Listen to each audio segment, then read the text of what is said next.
Victorian England was a strange cocktail of stiff etiquette, lace collars, and a burning desire to look like you hadn't seen the sun since birth.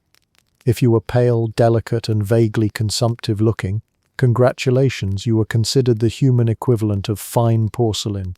To Victorians, beauty wasn't about glowing health or fresh vitality. It was about looking like you were one fainting couch away from a tragic death scene in a Gothic novel. Why? Because pale skin wasn't just a fashion statement, it was a status symbol. In an age before sunscreen, fake tan, or Instagram filters, your skin color told the world how you lived. If you were bronzed or sun-kissed, that meant you worked outdoors, probably hauling coal or scrubbing laundry in back-breaking conditions. In other words, you were poor. But if your skin was so pale that people could practically map the London Underground from your veins, then clearly you were wealthy enough to spend your days indoors, safe from the cruel sun. And Victorians really leaned into this ideal. It wasn't enough just to be pale. You had to be ghostly. You had to look fragile, like you'd been raised entirely on a diet of faint sighs and lukewarm tea. Women were praised for their delicate, sickly appearances, skin so light it seemed translucent, hands so thin they could double as lantern slides. Health wasn't attractive, fragility was. The closer you looked to death, the more alive people assumed your bank account was. Hello, travelers. Histories do not always need to be boring. You can rest here and listen to hilarious histories to drift off to sleep. Before we continue, leave a comment to let me know when and where you are listening to this, and hit the subscribe button, but only if you enjoy what I do here. Let's begin. This wasn't a new obsession, of course. Pale skin had been prized in European beauty standards for centuries, but the Victorians elevated it into something almost absurd. It became an entire culture of aesthetics. The consumptive chic look, tuberculosis, a deadly disease that ravaged the 19th century, ironically set the standard for beauty. The disease caused extreme paleness, gaunt cheeks, and a rosy flush from constant fevers. Tragic, yes. Beautiful, apparently also yes.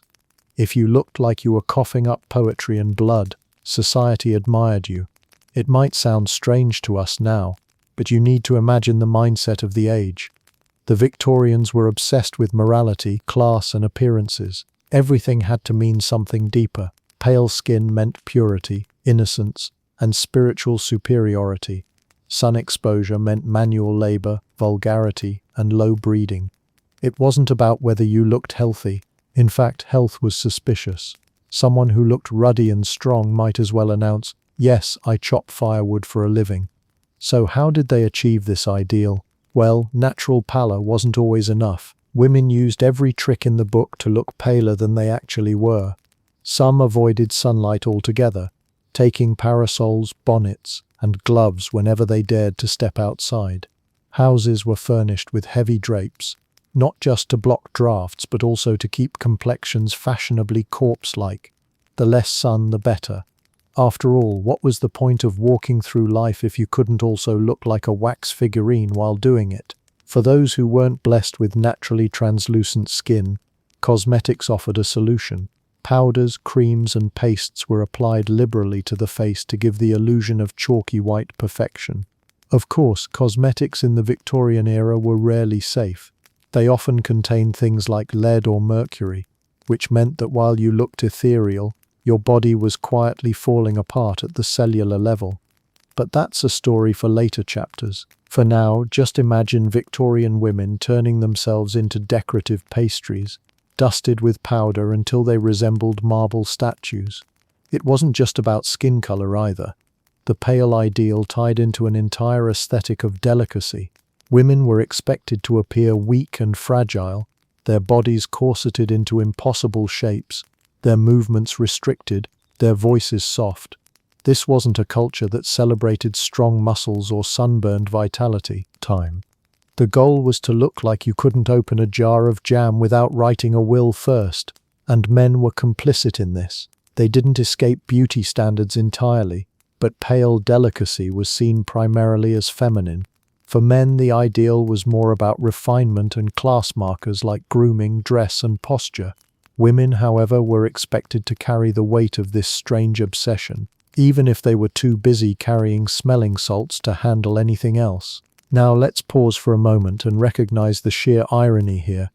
The Victorians were living in the middle of the Industrial Revolution, a time when cities like London were choking on smoke, grime, and filth.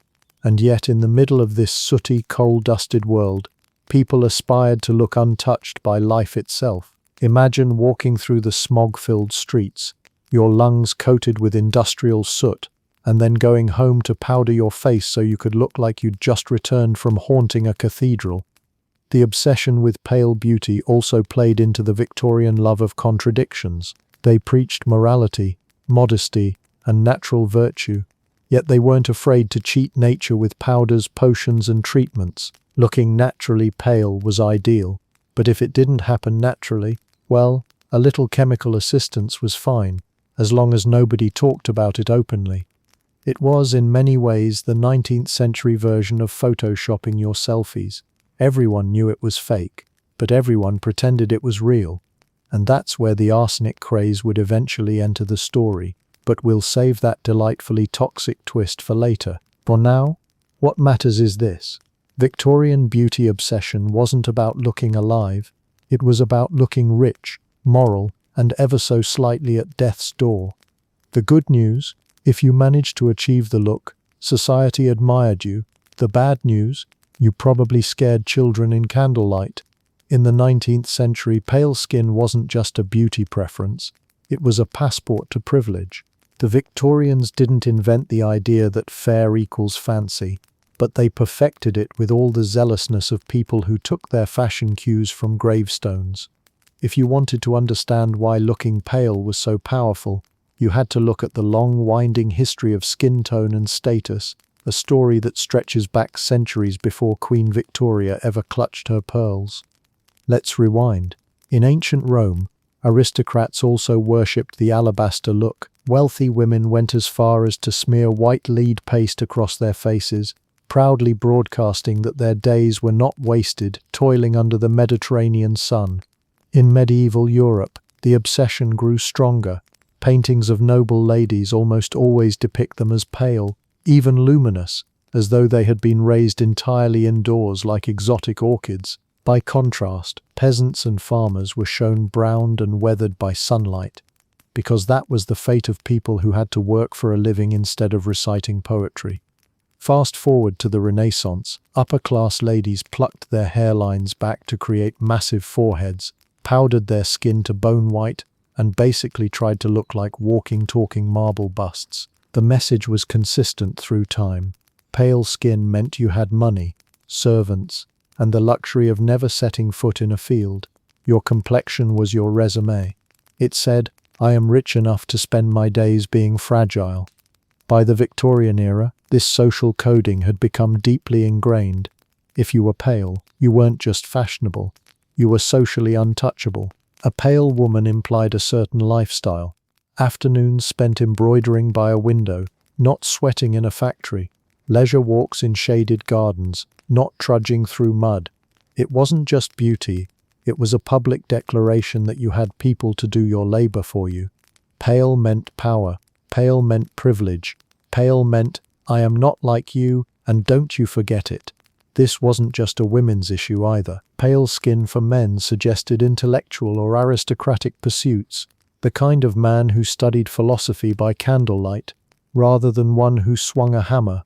While bronzed, muscular men may be the modern ideal, Victorians thought too much sunlight made you look rough, common, or worse, Irish. Yes, racial and ethnic prejudice also factored into the politics of complexion. The Victorians weren't exactly subtle about it.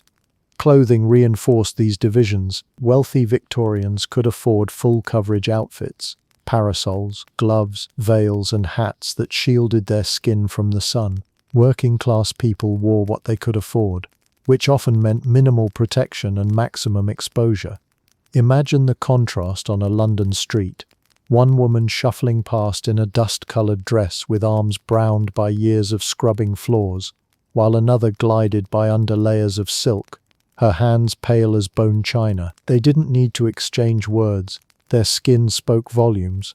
Of course, like all social signals, pale skin also carried baggage. It wasn't just about money, it was about morality. The Victorians believed appearance reflected character. Pale skin symbolized purity, innocence, even spiritual superiority.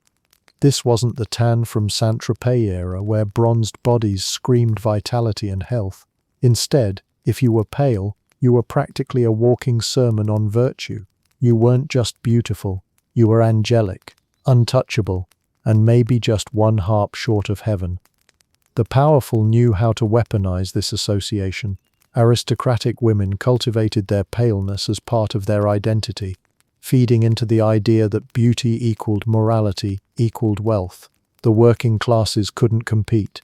Their tans betrayed them. It didn't matter how good a person you were if you looked sun-kissed. Society assumed you were crude, vulgar, and morally suspect. It was a ruthless hierarchy written on human skin. What makes it even more absurd is how inconvenient this beauty ideal was. Achieving and maintaining paleness wasn't easy. In damp, sooty Victorian cities, simply stepping outside could tint your skin with the greyish hue of industrial grime. Staying pale was practically an occupation in itself, another layer of labour for women whose primary social job was to look decorative. Think of it as a 19th century gym membership, time-consuming, exhausting, and done mostly so others could admire the result. And let's not forget the paradox here. The Victorians lived during the height of the Industrial Revolution, the same age that produced child miners, coal-blackened factory hands, and tenements where fresh air was a rumour. Against this backdrop, pale skin wasn't just desirable, it was a desperate attempt to distance oneself from the dirt of industrial reality. To be pale was to reject the chaos outside your front door. It was to insist, no soot touches me, I am above the smoke. Of course, fashion is fickle. The ironic twist is that in the 20th century, after centuries of chasing paleness, the pendulum swung the other way. Suntans became a mark of leisure, luxury, and exotic travel. Coco Chanel supposedly popularized the bronzed look after accidentally tanning on a yacht in the 1920s. But Victorians would have fainted dead away at the idea that bronzed skin was desirable. To them, suntanned skin was social quicksand. You might as well tattoo working class on your forehead. So, why was pale so powerful? Because it was the ultimate symbol of distance. Distance from labor, distance from poverty, and distance from the ordinary struggles of the masses. It was skin as social armor. Every ghostly cheek and powder-dusted forehead wasn't just a fashion choice, it was a declaration of dominance. Or, to put it in simpler Victorian terms, if you had a tan, it meant you were working the fields. If you didn't, it meant you were working on your willpower not to faint indoors. If there's one element that could claim Victorian Celebrity of the Year, it was arsenic. Forget Dickens, forget steam engines, forget Queen Victoria herself. The real star of the age was this silent, odorless, tasteless chemical that somehow ended up in just about everything. Arsenic was like the Victorian version of Wi-Fi, everywhere, invisible and slowly killing you. To us, arsenic is synonymous with poison, but to Victorians it was just stuff. Useful stuff. Stuff you could mix into rat poison, stuff you could brighten your wallpaper with, stuff that made your candles glow nicely, stuff that made you think, what could possibly go wrong? Spoiler, a lot went wrong. Let's start with wallpaper, because nothing says welcome home like a dose of slow-motion poisoning. In the mid-19th century, manufacturers discovered that arsenic produced brilliant green pigments. The color was dazzling compared to the drab browns and dull yellows of the era. It was fashionable, exotic, and screamed wealth. Everyone wanted the walls of their parlor to shine in emerald splendor, and arsenic-based dyes delivered. The problem? Those pigments didn't just sit quietly on the walls. In damp conditions, which, in Victorian Britain, meant basically everywhere, the arsenic could break down into poisonous dust or vapor. That dust would then float merrily through the air, settling into lungs and onto food. Families sitting down to supper were essentially seasoning their roast with microscopic death. Children playing on the floor inhaled more arsenic than fresh air. If you owned arsenic wallpaper, you were decorating with a built-in executioner. The irony is that many people didn't suspect the wallpaper at all. They'd fall ill with nausea, headaches, and skin problems, but blame the miasma, bad air from drains, cemeteries, or just the general stench of Victorian cities.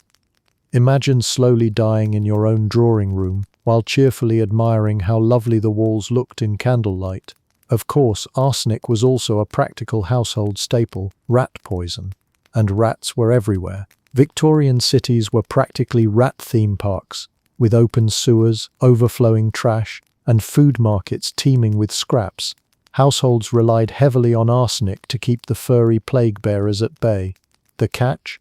The same powder that killed rats was easy to confuse with sugar, flour, or other harmless powders, especially since it was sold openly at chemist shops. There are countless records of accidental poisonings. A cook dusting arsenic into a pudding instead of sugar, a baker mixing it into bread by mistake. Dinner could go from delightful to mass funeral in the time it took to pass the gravy. Even when intentional, poisonings were hard to prove. Because arsenic was so common, if someone keeled over after supper, it could be blamed on tainted wallpaper, contaminated flour, or the rat poison under the sink. Detectives of the day practically had arsenic fatigue. Every case involved it somehow. Oddly enough, arsenic wasn't only seen as a killer. Doctors also prescribed it as medicine. It was used in treatments for everything from asthma and psoriasis to syphilis. Arsenic tonics were sold to strengthen the constitution, because nothing says robust health like microdosing poison. One famous concoction, Fowler's solution, was a tonic of potassium arsenite in water. People swore by it. It was said to give you energy, perk up the appetite, and add a healthy glow, a glow that was, in hindsight, the skin screaming for help. Patients didn't know they were taking the pharmaceutical equivalent of loading a revolver one bullet at a time. It didn't stop there. Arsenic popped up in patent medicines, those all-purpose cures hawked on street corners and advertised in newspapers, cure-all bottles promising to treat nerves, digestion, or female complaints, often included a splash of arsenic. So if the wallpaper didn't get you, the medicine probably would. Arsenic also found its way into fabrics. That same vibrant green used in wallpaper was used to dye dresses, gloves, ribbons, and even artificial flowers for hats. Wearing arsenic-laced clothing was like wrapping yourself in toxic waste. Women developed sores on their skin from prolonged contact.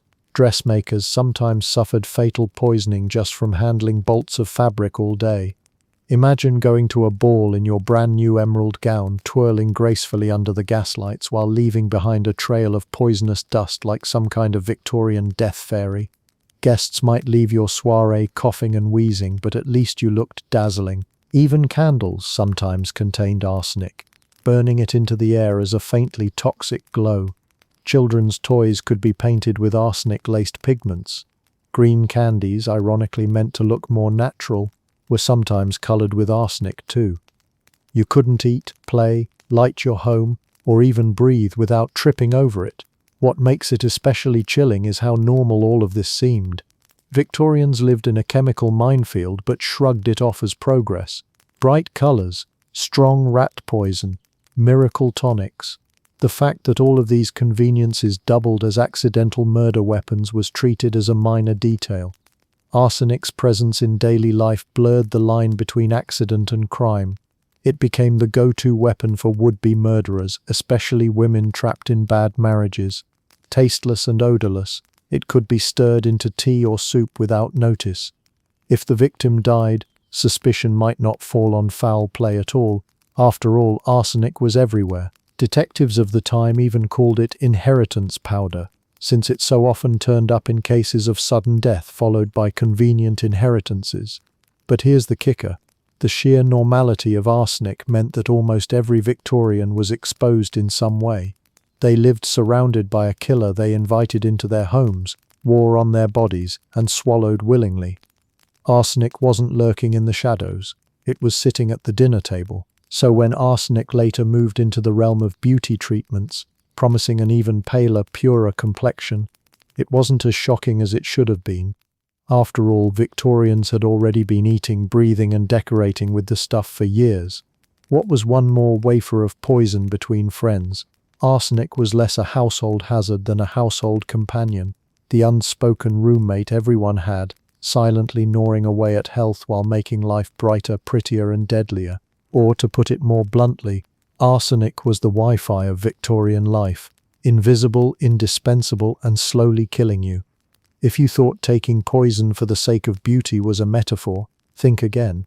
In Victorian England, it was a business model.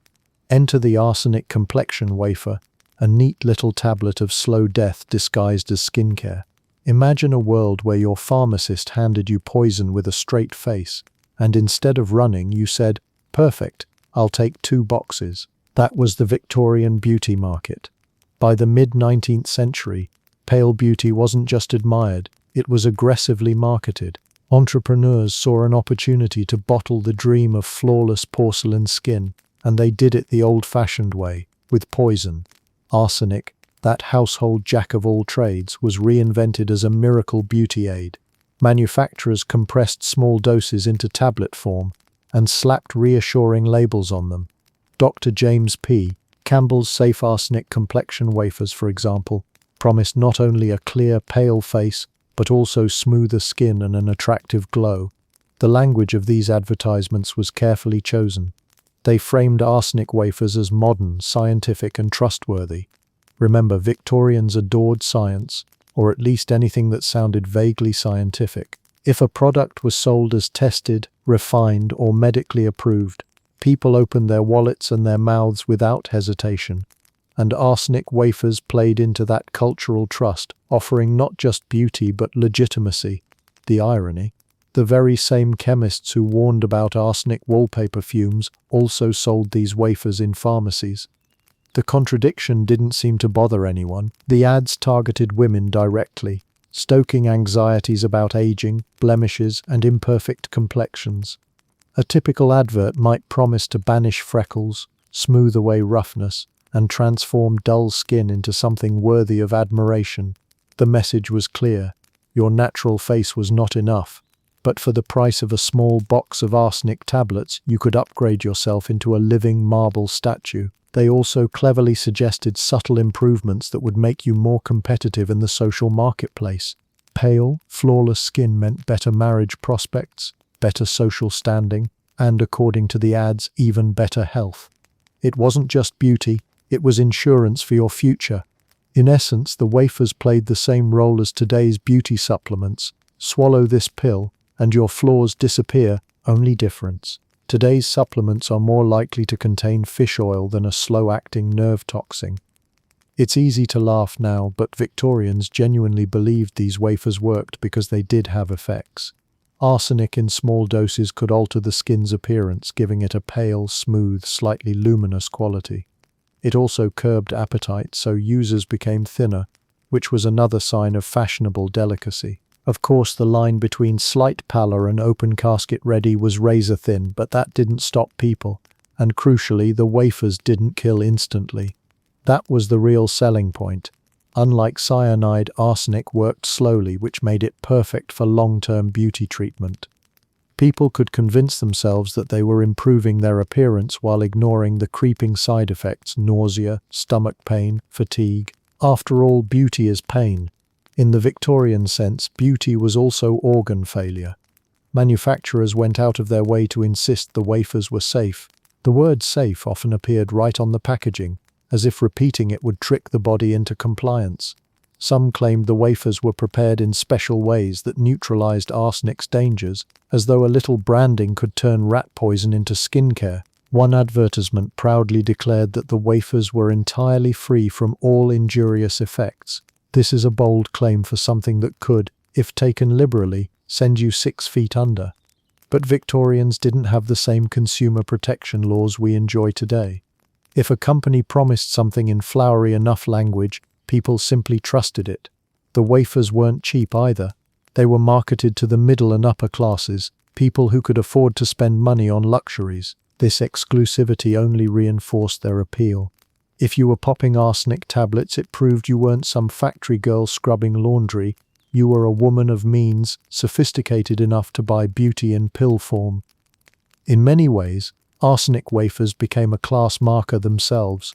They weren't just a way to look pale, they were a way to look wealthy while slowly self-destructing. You might not live long, but at least you'd look fabulous at your funeral, of course. Beneath the glamorous marketing, everyone knew there was a catch. Gossip circulated about wafer users whose hair fell out, whose stomachs rebelled, whose healthy pallor drifted into sickly green. But for many, the promise of beauty outweighed the risk. Victorian society had already normalized suffering for fashion. Think corsets that rearranged your ribcage like IKEA furniture. Arsenic wafers were just another step down the same path. The willingness to gamble health for appearance. What's remarkable is how the wafers were framed as empowering. For women who had few avenues of control over their own lives, taking charge of their appearance felt like a kind of agency. Never mind that the choice was basically whether to embrace your freckles or ingest poison. It was still presented as freedom. So how did women treat arsenic wafers? Like daily vitamins. You popped one in the morning, maybe another later in the day, and carried on with the confidence that you were slowly chiseling your face into Victorian ideals. Take 2 of these and call me in the morning, if you're still alive, could have been their unofficial slogan. The beauty industry, as always, thrived on hope and fear, the hope of looking flawless, the fear of being left behind. Arsenic wafers captured both perfectly. They promised transformation, but the clock was ticking with every dose. In the end, the birth of arsenic complexion wafers wasn't just about vanity, it was about marketing genius, scientific window dressing, and society's endless willingness to suffer for beauty. They weren't just pills, they were tiny, chalky promises that the world would see you as flawless, until, of course, it saw you in a coffin. The Victorian age was not short on ambition, and when it came to beauty, many women weren't content to simply rely on store-bought remedies. If arsenic complexion wafers were the professional package, then homemade arsenic treatments were the do-it-yourself version, and nothing says ladylike refinement quite like brewing poison in your kitchen. Because who doesn't want spa day to double as Russian roulette? The culture of homemade arsenic recipes was fueled partly by secrecy. Cosmetics were seen as vain or deceptive, and society frowned on women openly admitting to painting themselves. So while buying a box of arsenic wafers might invite gossip, quietly preparing your own formula at home was discreet, affordable, and in theory controllable. It was beauty under the radar, even if the radar was pointed at your internal organs. Recipes circulated in women's magazines, whispered among friends, or passed down like family heirlooms. They usually involved arsenic powder mixed with other ingredients to soften the dose. Some were intended to be swallowed in tiny amounts, often disguised in food or dissolved in water. Others were applied directly to the skin, rubbed on the face to banish freckles, smooth roughness, or refine the complexion. The logic was simple. A little poison made you paler, and pale meant powerful. Unfortunately, there was no instruction manual for a little. The dangers were staggering, and yet the confidence with which women handled arsenic is almost breathtaking. Imagine a woman in her parlor, delicately measuring out a pinch of arsenic like sugar for tea, applying it to her cheeks, as if she were dabbing perfume. To her, this wasn't madness, it was method. After all, arsenic was already in the household as rat poison, or in medicine cabinets in the form of tonics. It was familiar, available, and marketed as versatile. That familiarity dulled the fear. The home treatments also came with an illusion of control. A woman mixing her own powder believed she could regulate the amount, unlike with store-bought wafers that relied on trust in manufacturers. In reality, measuring poison by sight or with rudimentary tools meant doses could vary wildly. One day you might look fashionably pale and the next you might collapse at the dinner table. Precision wasn't exactly Victorian kitchen's strong suit. Beyond ingestion or topical powders, there were also arsenic-infused baths. Some women would sprinkle arsenic into their bath water, believing it would seep into the skin and grant an even marble-like glow. The thought of soaking in toxic stew sounds ludicrous now, but in the Victorian imagination this was a luxury treatment. If your skin tingled after stepping out, That was interpreted as the treatment working. In truth, it was your body's way of saying, please stop before we file a formal complaint. Not all the recipes were officially documented, which makes piecing them together today a task of equal parts scholarship and horror. Some household manuals did contain cryptic instructions like arsenical solution for blemishes, while others left the precise amounts conveniently vague. The absence of clarity was a recipe for disaster. With no clear dosage, women were essentially conducting chemical experiments on their bodies without goggles, gloves, or any sense of restraint. Culturally, these DIY arsenic treatments reflected the broader Victorian attitude towards self-improvement. If men could take tonics to boost their strength or smoke cigars as a mark of refinement, women had their own private rituals. The act of mixing a face powder or sipping a diluted draught of arsenic was framed as dedication, even sacrifice, for beauty. A pale face was worth a sour stomach. Smooth skin justified trembling hands. In a society that valued women primarily for appearances, risking one's health seemed almost reasonable. There was also an element of competition involved. If your neighbor's skin looked clearer and whiter than yours, and she swore by her secret recipe, how long could you resist trying it yourself? Beauty wasn't just a personal pursuit, it was a communal race, one that left women chasing increasingly extreme measures. DIY arsenic use became a hidden arms race, the stakes rising higher with each whispered tip. Yet for every woman who bragged of success, there were hushed stories of those who didn't fare so well. Hair falling out in clumps, skin developing sores instead of smoothing out, or sudden bouts of illness that left families whispering behind closed doors. Of course, nobody wanted to admit their beauty treatment had backfired. If arsenic killed you, it was unlikely to be recorded as a cautionary tale. It was simply written off as another Victorian mystery illness. The haunting truth of these homemade arsenic concoctions is that they were both deeply personal and entirely unremarkable at the same time. Women were willing to measure out poison beside their sugar bowls because the culture made it seem almost normal. Beauty was not simply about looking attractive, it was about survival in a society where a woman's worth was so tightly bound to her appearance. And so arsenic powder, tucked into drawers and stirred into pots, became another silent participant in the theatre of Victorian daily life. In the end, the DIY arsenic craze shows just how far people will go when beauty and status are on the line. It wasn't just about following trends, it was about seizing whatever scraps of power were available in a world that gave women very few. If the cost was pain, weakness, or even life itself, well, that was the price of admission to the fragile illusion of perfection. So the next time you picture a Victorian lady lounging gracefully, think of the hidden bottles and powders stashed nearby, ready to be mixed into her routine. Her elegance came with a side of calculated danger, and her glow might have been less natural beauty and more carefully administered poison. A spa day, yes, but with a final twist that made every application a gamble. Victorian beauty culture didn't stop at swallowing poison, it doubled down by spreading it directly onto the skin. If arsenic wafers and homemade brews were internal sabotage, then arsenic-laced powders and creams were the external artillery. The average Victorian woman could essentially treat her face like a painter's canvas, only instead of oils and watercolors, the palette included lead, mercury, and of course arsenic. They promised you'd glow, technically true since greenish pallor is still a glow. The demand for powders came from the same place as everything else in this beauty craze, the relentless pressure to look flawlessly pale.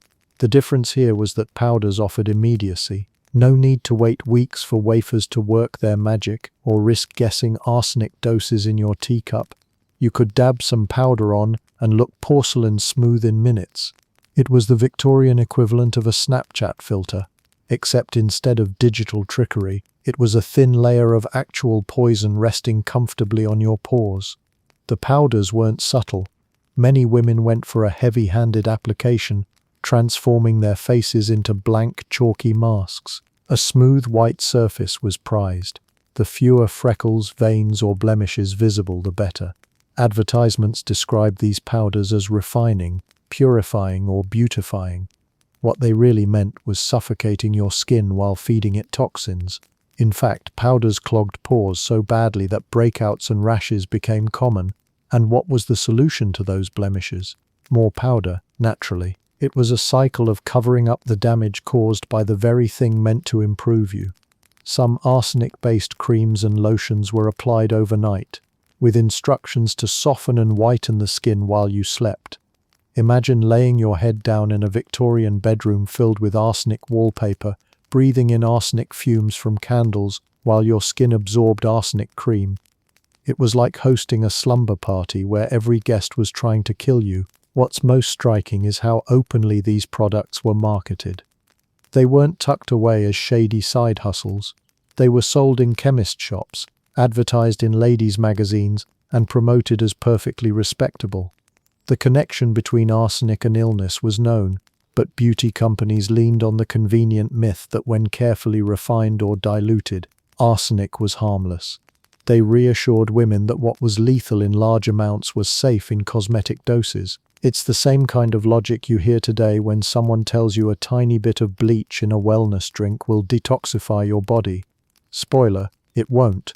Part of the appeal was psychological. Using a fine powder or silky cream felt sophisticated, modern, even luxurious. Applying arsenic directly onto the face made beauty rituals feel more deliberate, more ritualistic, and more in line with what wealthy women were supposed to do. The richer the family, the more elaborate the beauty regimen, and the more elaborate the regimen, the greater the risk of covering oneself in a thin film of powdered death. Side effects crept in slowly, making them easy to dismiss. A slight tingling on the skin? That just meant the product was working. Redness? Proof it was drawing out impurities. Numbness around the lips? Clearly a sign of refinement, not early nerve damage. Victorians were masters at rebranding suffering as sophistication. If you looked ghostly, you were admired. If you looked ghostly and shaky, you were probably admired even more. Of course, beauty powders weren't limited to arsenic. Lead carbonate, bismuth, and mercury also appeared in concoctions, creating a toxic cocktail of heavy metals. A woman might smooth a cream on her face, powder it over with arsenic dust, and then finish with a dab of mercury-laden rouge on the cheeks. The result was flawless, but also flammable in terms of long-term health. Skin lesions, hair loss, neurological damage, all were just part of the price tag hidden in the fine print. This was not a problem exclusive to women, though the pressure fell most heavily on them. Actors, courtesans, and even fashionable men sometimes dabbled in powders for stage appearances or to fit in with high society. Theatrical culture in particular adored stark, pale faces illuminated under gaslight. Imagine performing Hamlet while your makeup simultaneously ensured you'd join the ghost of Hamlet's father sooner than expected. What makes the whole affair even darker is how normalized it became. Complaining about the dangers was often dismissed as overreaction. To refuse powders altogether risked looking common, while using them brought admiration despite the obvious drawbacks.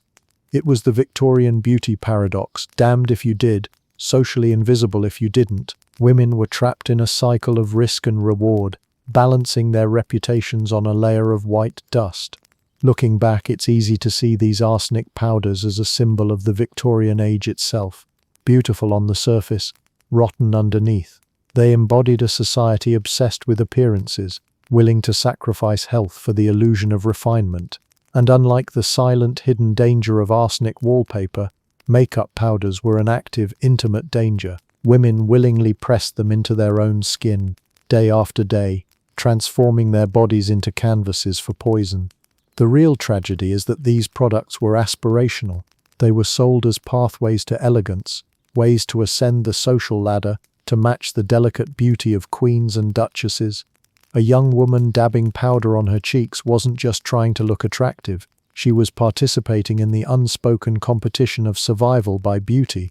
If society only valued her appearance, then risking her health seemed almost logical, and so Victorian women powdered themselves into sickness, glowing faintly green under the gaslight, admired by others who were doing the same. The powders promised them perfection, but what they really delivered was fragility on both the outside and inside. They promised beauty but gave disease. They promised a glow, and yes, technically they delivered, though not the kind anyone should want. If arsenic powders, creams and wafers were the poisoned cherries, then Victorian advertising was the whipped cream piled high on top. The 19th century was an age of bold claims, flashy posters, and miracle cures that sounded too good to be true because, spoiler alert, they absolutely were. Arsenic beauty products weren't just sold, they were sold. They were paraded through newspapers, whispered in women's magazines, and plastered on shop windows with slogans that made poison sound like a gift from heaven. Trust us, we're doctors of lying. The business of selling arsenic beauty aids relied on a simple principle. People wanted reassurance. Everyone knew at least vaguely that arsenic could kill. It wasn't exactly a secret. Novels, newspapers, and courtroom dramas had already made arsenic famous as inheritance powder. Yet these clever advertisers flipped the narrative. Instead of branding it as dangerous, they repackaged arsenic as purified, refined, or scientifically prepared. In other words, yes, it's the same substance people use to murder their husbands, but don't worry, we made it fancy. The language of science was the great shield. During the Victorian era, science was like a magic word. If a product was labeled scientifically tested or endorsed by experts, it carried weight, whether or not the claim had any truth. Ads for arsenic complexion wafers boasted of being created under medical supervision or produced using patented methods. To the average consumer, this sounded airtight. To modern ears, it's about as credible as calling a cupcake FDA adjacent. But the brilliance of the snake oil salesman wasn't just in their reassurances, it was in their promises. They promised that arsenic would transform you, not just whiten your skin, perfect it. Freckles gone, pimples erased, wrinkles banished. If you were pale, you'd become paler. If you weren't pale enough, you'd look like a fresh marble statue sculpted by Michelangelo himself. In short, arsenic wasn't poison, it was magic. The packaging helped too. Boxes of arsenic wafers were often decorated with tasteful designs, elegant fonts, and subdued colors that suggested sophistication. Some even included detailed instructions, as if that somehow elevated them to the realm of serious medicine. Imagine opening a box labeled Dr. So-and-so's complexion wafers with a neatly folded leaflet telling you exactly how many poisonous bites per day would keep the freckles away. It was absurd, but absurd with style, and the testimonials, advertisements, often featured glowing reviews from supposedly satisfied customers. "After just 2 weeks, my complexion is as clear as a May morning," claimed one lady from Bath. "My freckles are entirely gone, and my husband says I am lovelier than ever." Of course, no one checked whether these women existed, or whether their husbands were alive enough to compliment them.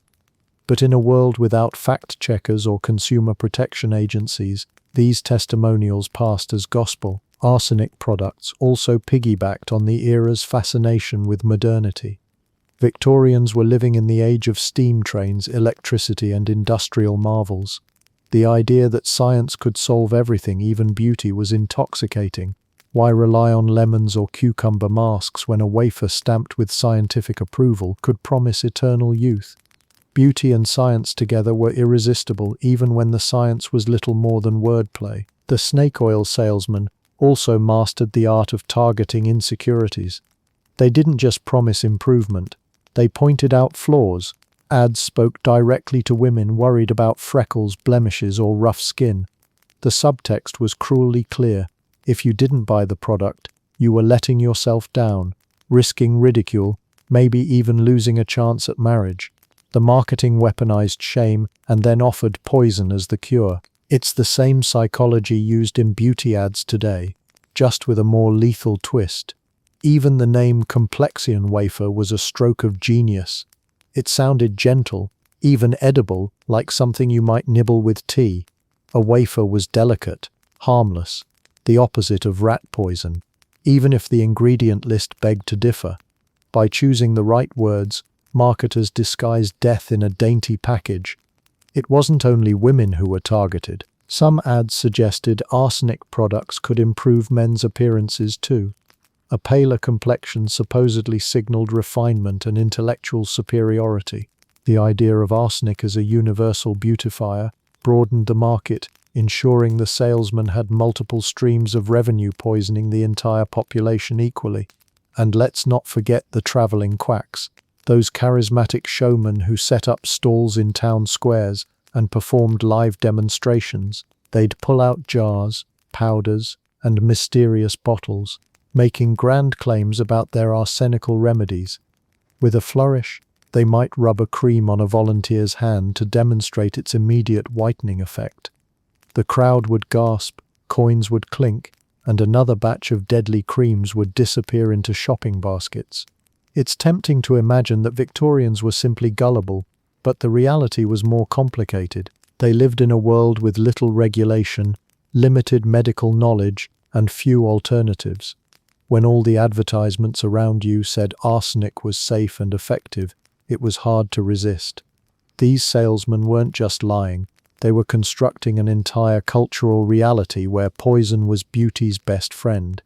In the end, the genius of arsenic advertising was that it made the dangerous seem desirable, the absurd seem rational, and the fatal seem fashionable.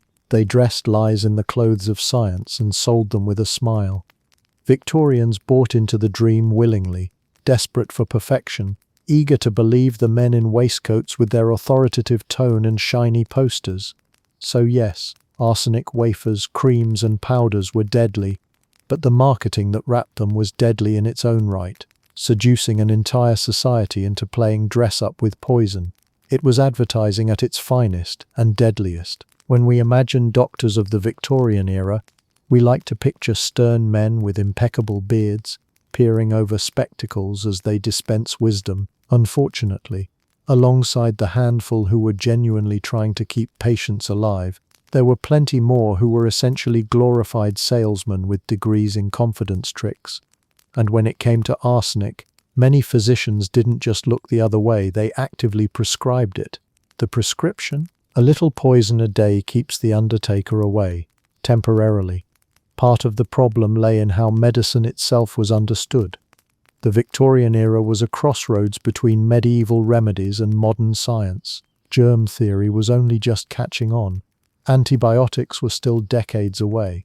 Much of what passed for treatment rested on tradition, hunches, and experimentation with patients as the test subjects. In this context, arsenic wasn't immediately dismissed as dangerous.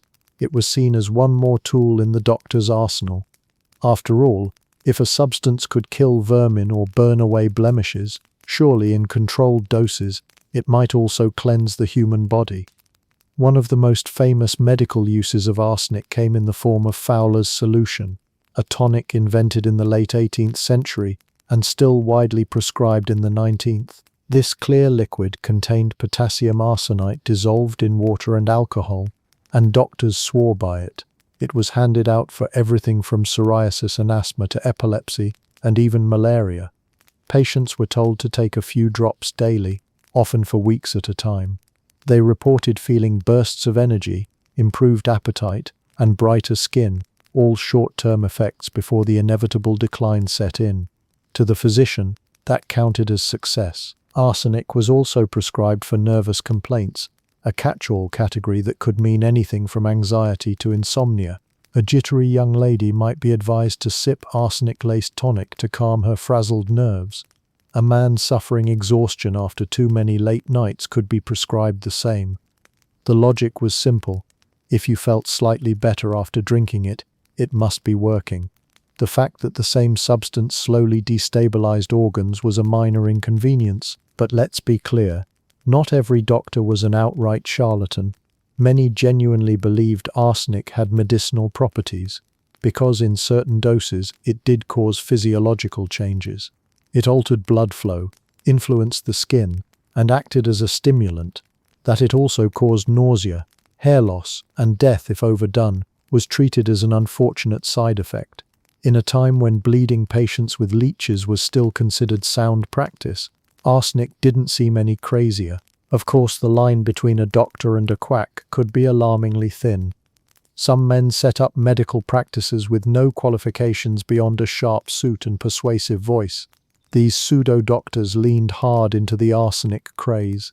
They advertised miracle arsenic elixirs in the back pages of newspapers, promising cures for everything from indigestion to impotence. They wrote pamphlets thick with medical jargon, dazzling readers with terms like cutaneous regeneration and blood purification. In reality, the products were little more than poison in a bottle with a fancy label. What made this doubly insidious was the public's trust. Doctors carried immense authority.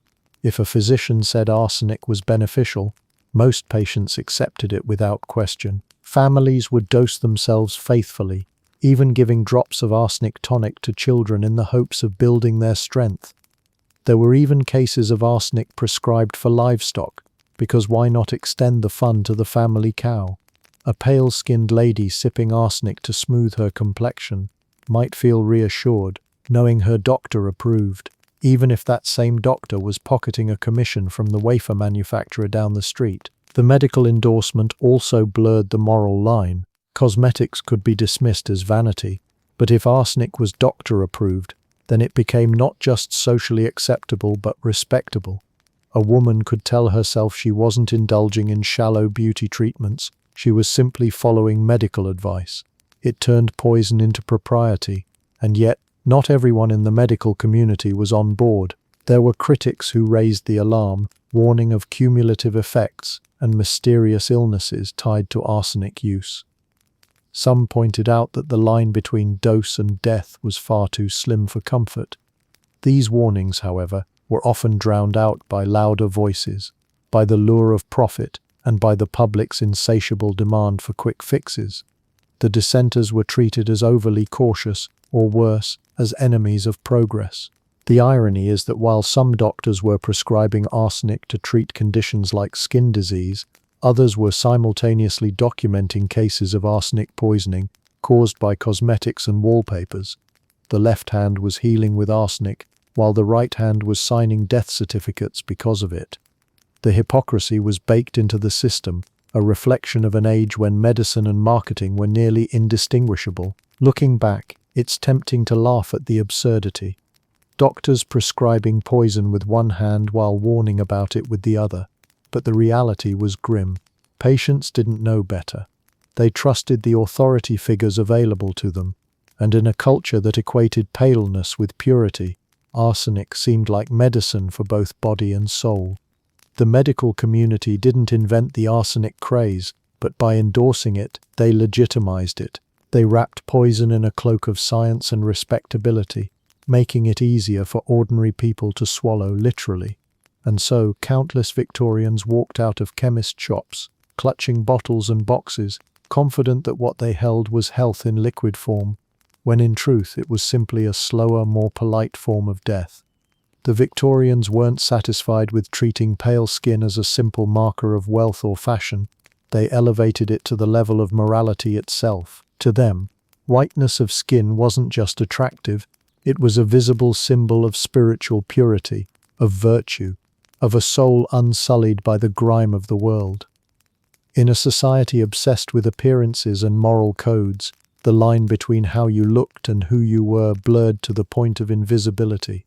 And so, arsenic's bleaching touch wasn't only about chasing beauty, it was about embodying a kind of holiness. Victorians thought looking ghostly meant you were closer to heaven. They weren't wrong. The cultural connection between paleness and purity had deep historical roots. Christian iconography often depicted saints and angels as pale, glowing figures, their skin luminous against darker earthly backgrounds. Holiness was imagined as light itself, and to be pale was to reflect that heavenly glow. The Victorians, steeped in this imagery, took it quite literally. Your face could be a billboard for your moral worth. If your skin was lily-white, you were a living emblem of innocence.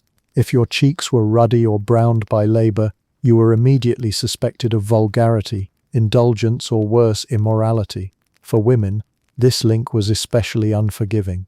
A pale complexion suggested chastity and restraint, two qualities the ideal Victorian woman was expected to embody.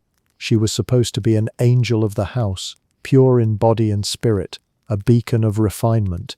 Darker or blemished skin, meanwhile, carried dangerous connotations. It might imply outdoor work, but it might also whisper of sexual looseness, sin, or foreignness. In a culture already anxious about race, class, and gender, skin became a moral battlefield. Arsenic wafers and powders, then, weren't only cosmetic, they were moral armor. By whitening their faces, women could present themselves as virtuous, modest, and desirable in a society that equated purity with power. When you sat in a parlor with skin pale enough to resemble fine porcelain, you weren't just pretty, you were announcing to every observer, "I am virtuous, I am worthy, I am closer to heaven than the girl next door with freckles." This obsession even seeped into language. Advice columns and etiquette manuals often described pale women as angelic or ethereal. The rhetoric was dripping with spiritual connotation. To be pale was to be delicate, otherworldly, almost untouchable. To be anything less was to risk being lumped with the earthly, the sensual, and the morally suspect. The difference between angel and temptress could be measured in shades of skin tone. The irony, of course, is staggering. Women were literally consuming poison and painting their faces with toxins in order to appear purer. Their bodies were deteriorating internally while society applauded their outward glow of virtue.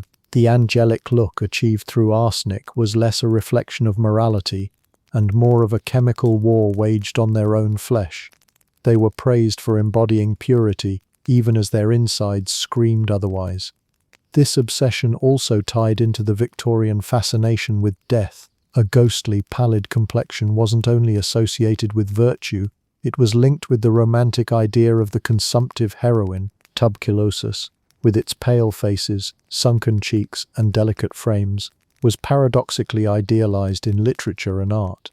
Dying women were painted as saintly and beautiful, their whiteness interpreted as spiritual transcendence. Arsenic helped the living mimic this aesthetic without immediately requiring a coffin. Men weren't exempt from these cultural associations, though the pressure was lighter. A pale, refined gentleman suggested intellect, restraint, and higher moral character, the opposite of the bronzed, muscular laborer whose skin betrayed his contact with the sun and sweat.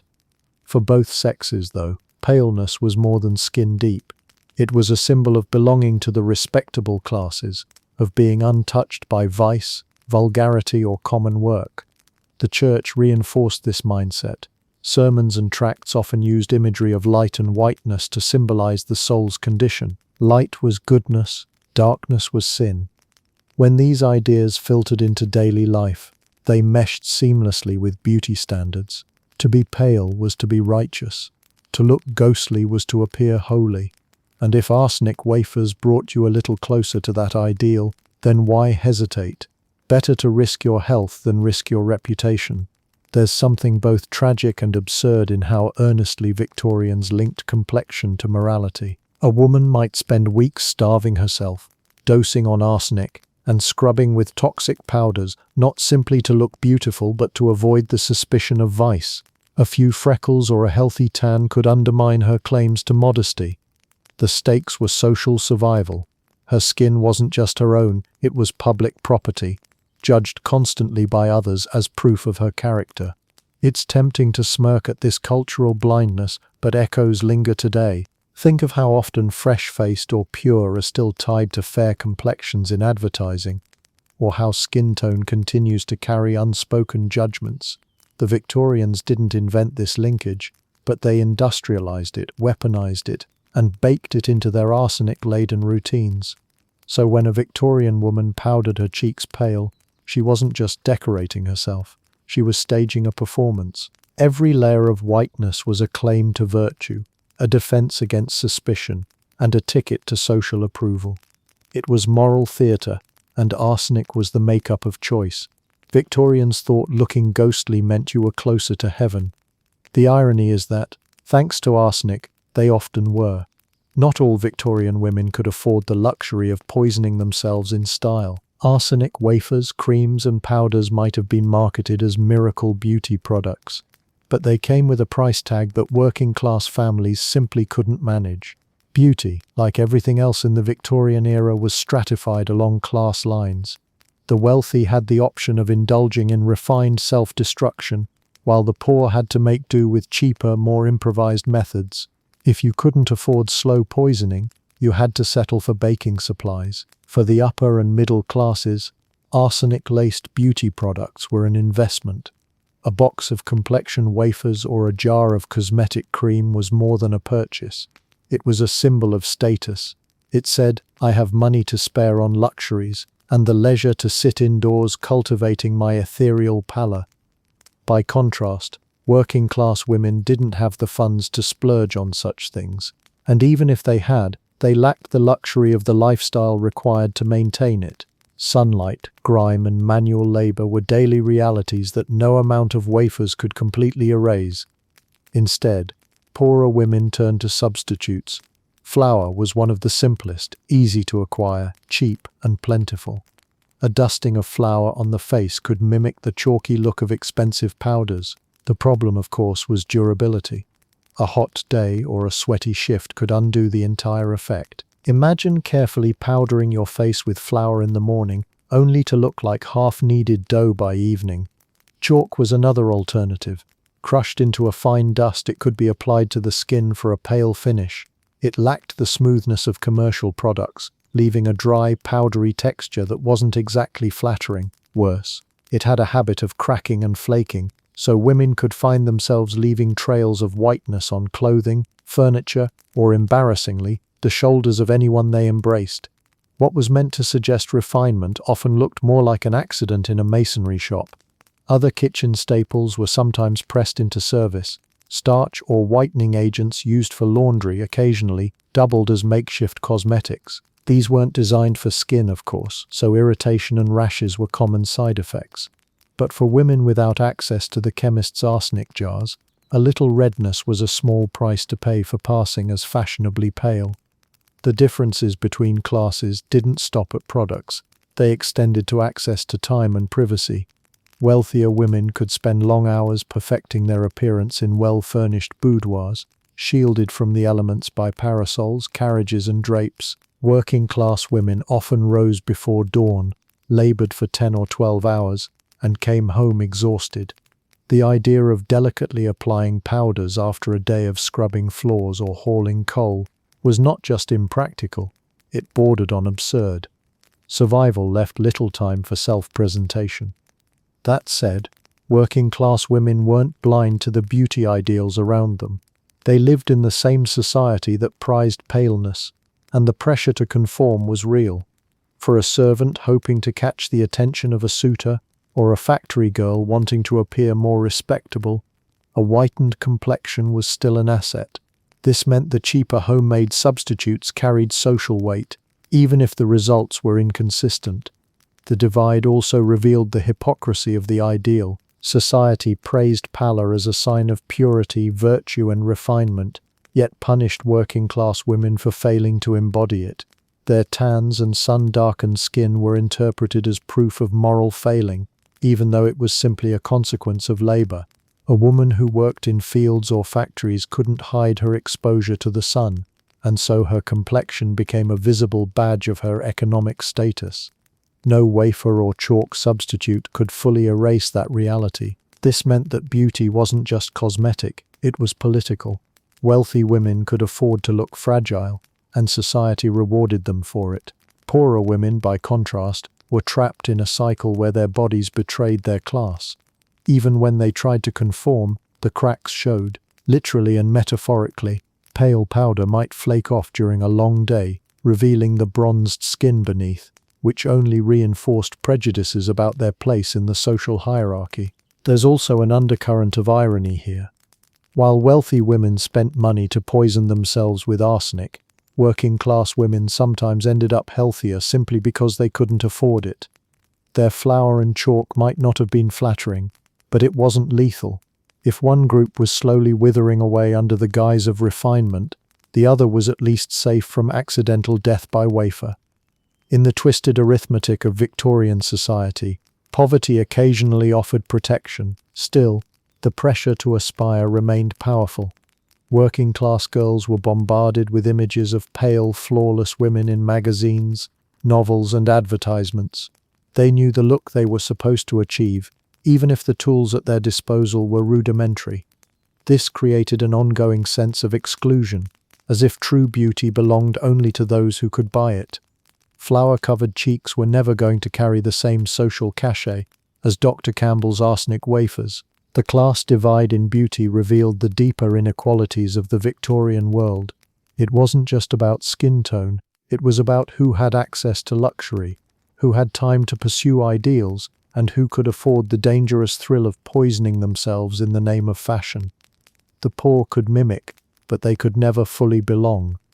Their beauty was always provisional, always subject to suspicion, always one sweaty shift away from collapse. So while wealthy women risked death with style, the working classes dusted their faces with kitchen supplies and soldiered on. Neither group escaped the tyranny of the ideal, but their methods and the risks they bore couldn't have been more different. Beauty, in Victorian Britain, was just another way to measure who mattered and who didn't, and if you couldn't afford slow poisoning, then flour and chalk would have to do. Victorian advertising painted arsenic beauty products as miracle workers, promising porcelain complexions and everlasting youth. What the ads neglected to mention, however, were the decidedly unglamorous side effects.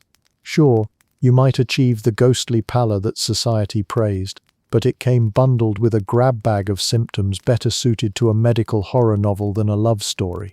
Nothing says I'm irresistible like vomiting between suitors. The body did not take kindly to daily doses of poison, no matter how carefully labeled safe on the package. One of the first and most common complaints was stomach pain. Users reported sharp cramps, nausea, and waves of discomfort that made daily life miserable. Dinner parties, a staple of Victorian socializing, became treacherous events if you were secretly microdosing poison for beauty. Imagine trying to appear elegant over roast beef while praying your insides didn't stage a rebellion. Vomiting was another frequent guest in the arsenic lifestyle. It struck without much warning, sometimes violently, leaving victims pale not from elegance but from sheer dehydration. Courtship rituals became awkward when your would-be admirer found himself holding your hair back instead of your hand. Yet in the twisted logic of the era, these episodes could be rationalized. A little illness was a sign the treatment was working, that the body was purging impurities. After all, what was romance without a touch of gastric drama? But the troubles weren't confined to the stomach. Hair loss was another cruel gift from arsenic. Victorians prized thick, lustrous locks as much as pale faces, yet the poison that gave one often took the other. Women who used arsenic powders and wafers sometimes found their hair thinning, shedding, or coming out in alarming clumps. What use was a porcelain complexion if it came paired with bald patches? Some resorted to wigs or elaborate hairstyles to cover the damage. But the contradiction was obvious. You might look youthful from the neck up, but your scalp told a different story. The skin itself, ironically, also suffered. While arsenic was advertised as a blemish eraser, long-term use could cause the opposite. Users developed sores, ulcers, and dark spots. Fingers and hands exposed to arsenic during preparation or application sometimes showed telltale lesions. A woman who hoped to look angelic might instead end up looking like she had been auditioning for a role in a medical pamphlet. These side effects were difficult to hide, and they carried an extra sting. Not only were they painful, but they also undermined the very beauty ideals that had inspired arsenic use in the first place. More sinister symptoms crept in over time. Fatigue and weakness left users drained, their supposed healthy glow revealed as a mask for deeper exhaustion. Tingling sensations or numbness in the extremities hinted at nerve damage, though few understood it at the time. Some reported blurred vision or dizziness, disorienting effects that made daily tasks dangerous. You might achieve paleness, yes, but only because you were too weak to leave your bed. The cycle was vicious. Side effects often reinforced dependency. If your skin broke out after arsenic use, the solution was more powder to cover it up. If your body looked fragile and sickly, well, wasn't that the fashionable ideal anyway? The line between beauty and illness blurred until they became nearly indistinguishable. Society applauded the results without noticing, or perhaps without caring that they were bought with suffering. And then there was the smell. Chronic arsenic users sometimes developed a faint odor, described by physicians as garlicky. Not exactly the scent one hopes to bring to a ballroom. Perfumes and powders helped mask it, but attentive noses could detect the warning signs. Imagine leaning in for a romantic waltz and discovering your partner smelled faintly like a suspicious stew. It wasn't exactly a selling point. The danger of these side effects was compounded by how poorly understood they were. Victorians lacked the medical knowledge to connect long-term, low-level exposure to cumulative damage. A rash here, an upset stomach there, seemed minor, but taken together they painted a clear picture of slow poisoning. Families might dismiss illness as delicacy of constitution or sensitive nerves, never realizing the true culprit was sitting innocently on the vanity table. These side effects weren't just medical inconveniences, they were social liabilities. A woman vomiting at a party risked her reputation. Hair loss made her less attractive in a culture that equated long hair with femininity. Visible sores could mark her as diseased rather than pure. In trying to conform to ideals of beauty, women often disqualified themselves from the very social roles they sought to enhance. The ultimate cruelty was that many victims persisted despite the suffering. The pressure to remain beautiful was relentless, and arsenic offered a seductive promise. Better to endure the pain quietly than admit defeat. Some likely convinced themselves the side effects were temporary, a small price to pay for eternal youth. Others simply had no safer alternatives. If society demanded paleness, then paleness had to be achieved, even if it came at the expense of health. Arsenic's side effects revealed the fundamental absurdity of the Victorian beauty system. The very tools meant to perfect the body ended up betraying it, leaving women trapped between admiration and agony. The powders, creams, and wafers didn't simply promise beauty, they promised suffering wrapped in lace. Pale cheeks and hollow eyes might have been praised in poetry, but in practice they came with nausea, sores, and the faint scent of garlic. Nothing said irresistible, quite like vomiting between suitors. But in the Victorian world, appearances mattered more than comfort and illusion mattered more than truth, and so the arsenic craze marched on, leaving its victims weaker, balder, and sicker, but still, somehow praised for their delicate beauty. When it came to arsenic beauty treatments, the danger wasn't simply that the substance was poisonous, it was that the line between helpful and homicidal was so razor-thin you could trip over it with the flick of a teaspoon. Arsenic was the tightrope act of Victorian beauty culture, with women balancing delicately between admired pallor and a premature grave. One wafer, flawless skin. 2 wafers, flawless coffin. The difficulty lay in arsenic's deceptive nature. It was tasteless, odorless, and invisible in most preparations, which made it easy to ingest without realizing how much you'd actually consumed. Unlike medicines that had a bitter flavor or a strong smell, arsenic gave no obvious warning sign. A woman could down her wafer or cream-filled dose, convinced she was on the path to elegance, while unknowingly creeping toward organ failure. Doctors and manufacturers claimed that their arsenic products were carefully measured and diluted, but in practice, consistency was a fantasy. Victorian chemists didn't have the standardized regulations or rigorous testing we expect today. A box of wafers might contain a safe dose one day, and a lethal dose the next. The lack of oversight meant every tablet was effectively a gamble, and every spoonful a roll of the dice. Beauty came wrapped in uncertainty. You never knew if you'd wake up radiant or not at all. Even when the dose didn't kill outright, repeated use built up over time. Arsenic accumulates in the body, lodging itself in hair, nails, and organs.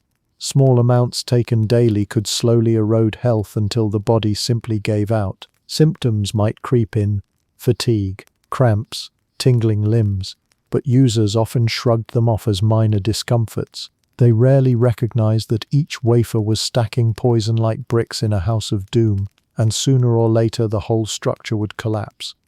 The margin of error was laughably small. A dose considered therapeutic was only slightly less than the amount required to cause serious harm. Imagine balancing on a seesaw where one end was smoother skin and the other was death certificate. The tiniest miscalculation could tip you over, and because arsenic was so hard to detect, the danger was often invisible until it was too late. This fine line also made arsenic the darling of criminals.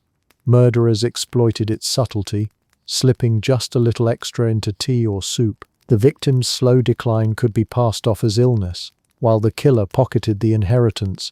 For beauty users, this meant their own products were indistinguishable from the weapons of foul play. A young woman consuming wafers at home wasn't that different, chemically speaking, from a villain plotting in a Dickens novel. Both were playing with the same powder, both bound to the same razor's edge between survival and demise. The psychological effect of this precariousness cannot be overstated. Women knew, at least vaguely, that arsenic could kill. Newspapers were filled with reports of arsenic poisonings, whether deliberate or accidental. Yet the allure of beauty was so strong that many chose to ignore the risk. They trusted advertising that assured them of safety, or believed that their careful self-measurement would keep disaster at bay. In reality, they were living in constant proximity to death. Their beauty routines little more than flirtations with the undertaker. The danger extended beyond ingestion. Topical powders and creams, applied to the face or hands, also carried risks. Absorbed through the skin, arsenic could still enter the bloodstream. Again, dosage was the issue. A thin layer might pass unnoticed, but heavier applications could cause rashes, sores, or systemic poisoning. Applying a little more for extra whiteness could tip the scale from fashionable glow to medical emergency. This thin boundary also meant that accidental overdoses were common. A woman in a hurry might take an extra wafer, thinking two would work better than one. A manufacturer might miscalculate the proportions in a batch. A chemist could scoop the wrong amount when preparing a tonic. The line between cosmetics and catastrophe was so fine that daily life bristled with potential disaster. It didn't help that arsenic was so easily confused with harmless substances. In powdered form, it resembled sugar or flour. This increased the risk of accidental ingestion at home, not just from beauty routines but from kitchen mix-ups. Families sometimes ended up poisoned simply because a jar wasn't labeled properly. The wafer box might say complexion, but it might as well have been labeled roulette set. In a twisted way, the fragility of arsenic dosing added to its allure. There was something dramatic, even romantic, about beauty purchased at the edge of risk. Society admired women who looked delicate, but arsenic made them truly delicate, balancing health against appearance every single day. The irony is that Victorian culture adored fragility so much it turned women's lives into fragile experiments. The history of arsenic beauty aids demonstrates how reckless the human pursuit of perfection can become. These women weren't trying to harm themselves. They were trying to embody ideals society demanded, but in doing so they walked a line so narrow it was practically invisible, trusting that their harmless doses wouldn't one day turn them into cautionary tales whispered over tea. One wafer promised flawless skin, 2 wafers promised a flawless coffin. The tragedy is that the difference was sometimes only a matter of milligrams. If you think diet culture is a modern horror, congratulate yourself. You're 150 years too late. In the Victorian era, slenderness was a sign of refinement, gentility, and marriageability, and enterprising people quickly turned that cultural pressure into profit. When ordinary appetite suppression and corsets weren't enough, sellers began offering a miracle: pills and tonics that promised to shrink the waistline by quietly rearranging the chemistry of your body. The twist? Many of those miracle slimming pills contained arsenic. Finally, a diet that guarantees you'll never gain weight, mostly because you won't be around. Victorian ideas about the ideal female silhouette favored narrow waists and an overall delicate appearance. Corsets cinched rib cages into unnatural shapes, but corsetry only changed the outline. It didn't make the body thinner. Enter the supplement sellers. Swallow this little tablet. Take this tonic before meals, and you'll lose appetite, shed flesh, and fit perfectly into the fashionable frock. Sellers promised a modern scientific solution for a very old insecurity, and they wrapped it in the respectable language of chemistry and medicine. How did arsenic come to be sold as a slimming agent? The answer lies partly in observable effects. Arsenic, in low and repeated doses, causes nausea, abdominal pain, and general malaise, symptoms that suppress appetite and lead to weight loss. Unlike a gym regimen or dietary moderation, arsenic produced physical wasting without requiring effort. Marketers transformed those toxic side effects into selling points. You'll eat less, feel lighter, and appear more delicate, read the pitch, as if weakness and poor digestion were desirable attributes. Because of course they were. Manufacturers packaged arsenic in pretty bottles and attractive boxes, branded with promises of scientific refinement and medical supervision. The pills were often promoted in women's periodicals and advertised in the back pages of newspapers with testimonials from ladies of quality who swore by the results. The rhetorical move was identical to other arsenic products: rebrand danger as progress. If it made you thin, that was evidence of efficacy rather than toxicity. The way arsenic worked for weight loss also made it dangerously attractive. Rather than immediate dramatic illness, it offered a slow whittling away of the body, a long con that many mistook for the results of discipline. A woman might report that after a month of taking the pills, she felt a little queasy after meals and had lost several pounds. Friends would notice the change and compliment her delicate appearance. Encouraged, she might continue, not realizing she was gradually poisoning herself. The incremental nature of the decline made it harder to trace cause to effect. Doctors and patent medicine men reinforced the trend. Some physicians genuinely recommended tonics that included arsenic for nervousness or debility, and patients learned to associate such remedies with improved looks and vigor. Meanwhile, less scrupulous sellers marketed overtly as slimming aids. The overlap between medical authority and commercial hype made arsenic slimming pills seem minimally risky and socially sensible, especially in a culture where being plump could be a social handicap. This slimness craze had human costs beyond the obvious.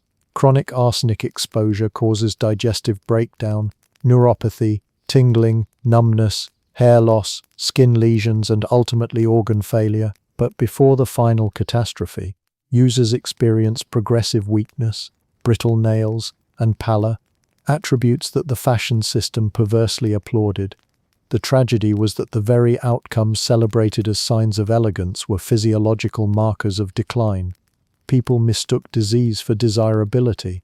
There were other cultural drivers too. Women with limited power in society often invested their scarce resources into appearance as a route to security, a better marriage, improved social standing. For some, an arsenic diet was a desperate gambit to gain leverage in a world that judged women more on looks than ability. The market exploited that desperation with targeted ads and socially savvy promises. It's hard to look at an arsenic slimming pill and not see the cruel logic of a society that teaches you your value is your body, and then sells you the means to alter it, at the cost of your health. Arsenic-based slimming products also fed criminal opportunity. Because arsenic-induced cachexia could be mistaken for chronic illness, it became a convenient method for foul play. A supposedly slimming regimen could mask a deliberate overdose. In courts and coroners' reports of the period, the overlap between medical treatment, dieting, and suspicious death complicates how we understand many unexplained fatalities. The arsenic diet craze eventually waned for a few reasons. Voices in medicine and journalism grew louder in warning, regulators slowly emerged, and new, less lethal alternatives took hold. But the deeper patterns persisted. The logic of marketing a quick fix for body insecurity, promising that a pill can correct social shortcomings, is a through line to modern diet pills, extreme cleanses, and other destructive fads. The Victorian arsenic diet is a cautionary tale about what happens when cultural pressure and commercial opportunism meet a deadly substance. In the end, arsenic slimming aids were a toxic intersection of vanity, vulnerability, and opportunism. They sold the illusion of control while transferring the cost, illness, disability, and sometimes death to the user. They transformed the body into a battleground where beauty was the prize and health the collateral damage. If arsenic wafers were about poisoning yourself from the inside, Victorian fashion took the bold step of letting you wear the poison directly on your body. Dresses, gloves, bonnets, shoes, artificial flowers, even the ribbons in your hair, all could be tinted with that dazzling new pigment, arsenic green. It was brilliant, it was fashionable, and it was toxic enough to turn your wardrobe into a portable death trap. Your outfit looked killer, literally. The story begins with the invention of Scheele's green, an arsenic-based pigment first created in the late 18th century.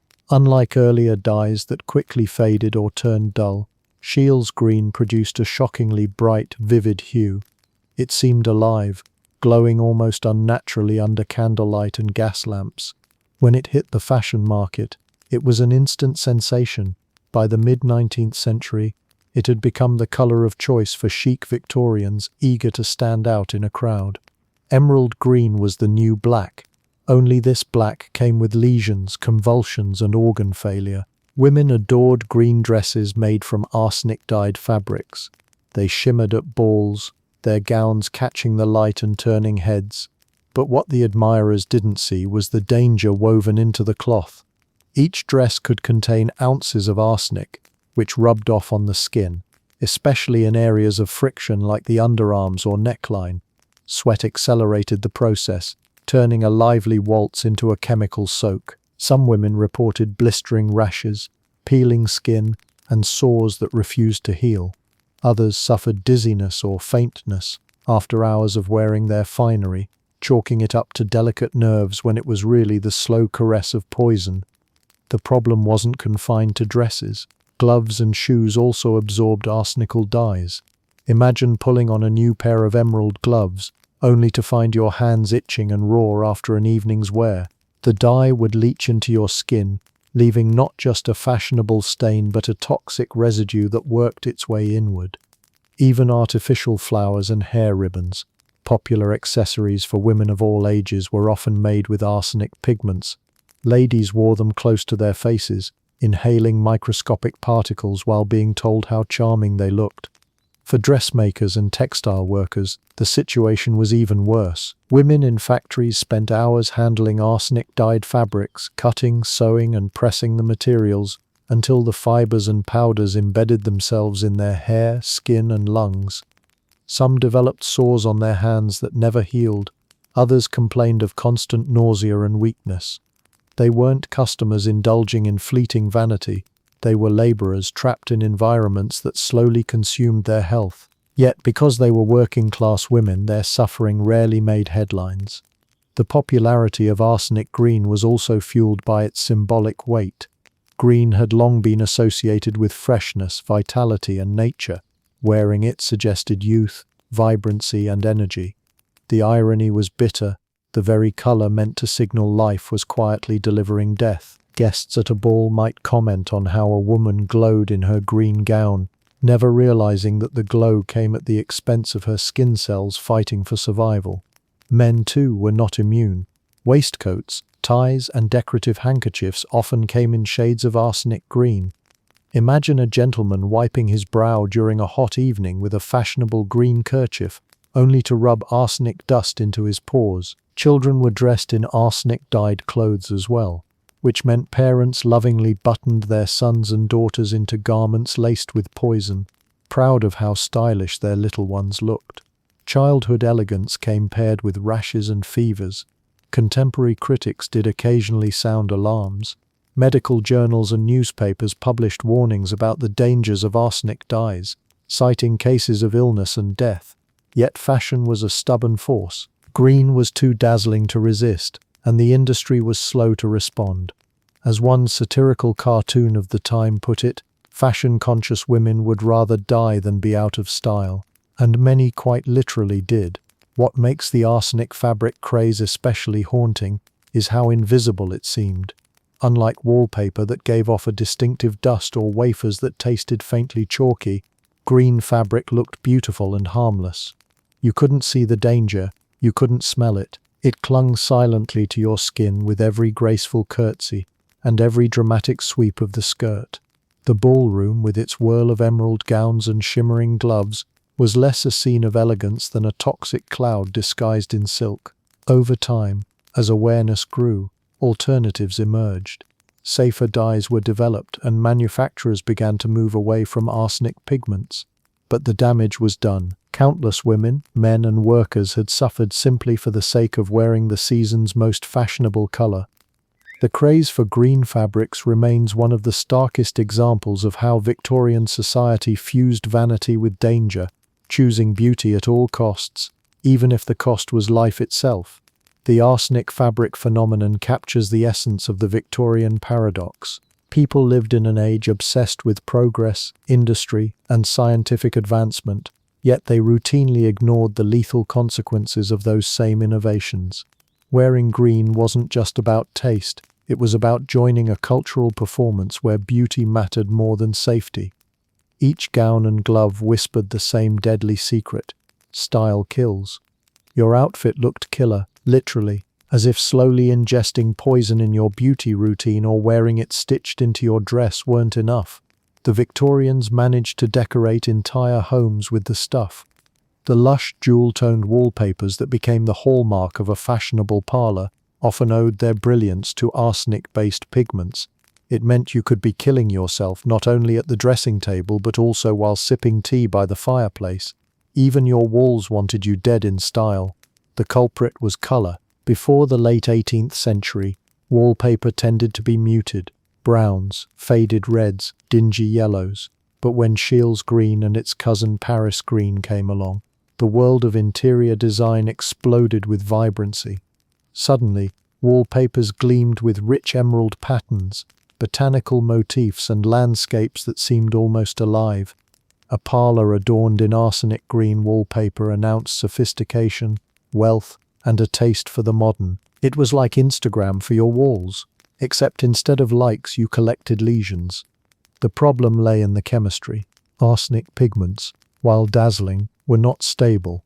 In damp environments which described virtually every Victorian home thanks to coal fires, poor ventilation and endless fog, the pigment could break down.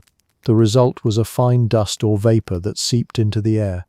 Families sitting proudly in their arsenic green parlors were, in reality, marinating in a toxic mist. Children played under cornices that shed invisible poison flakes. Dinner parties unfolded in rooms where every breath came with a garnish of arsenic. What made the situation worse was the very popularity of patterned wallpaper. The Victorians loved intricate designs, sprawling ivy, floral arabesques, and repeating swirls that covered entire walls from skirting board to ceiling. The more wallpaper, the more pigment.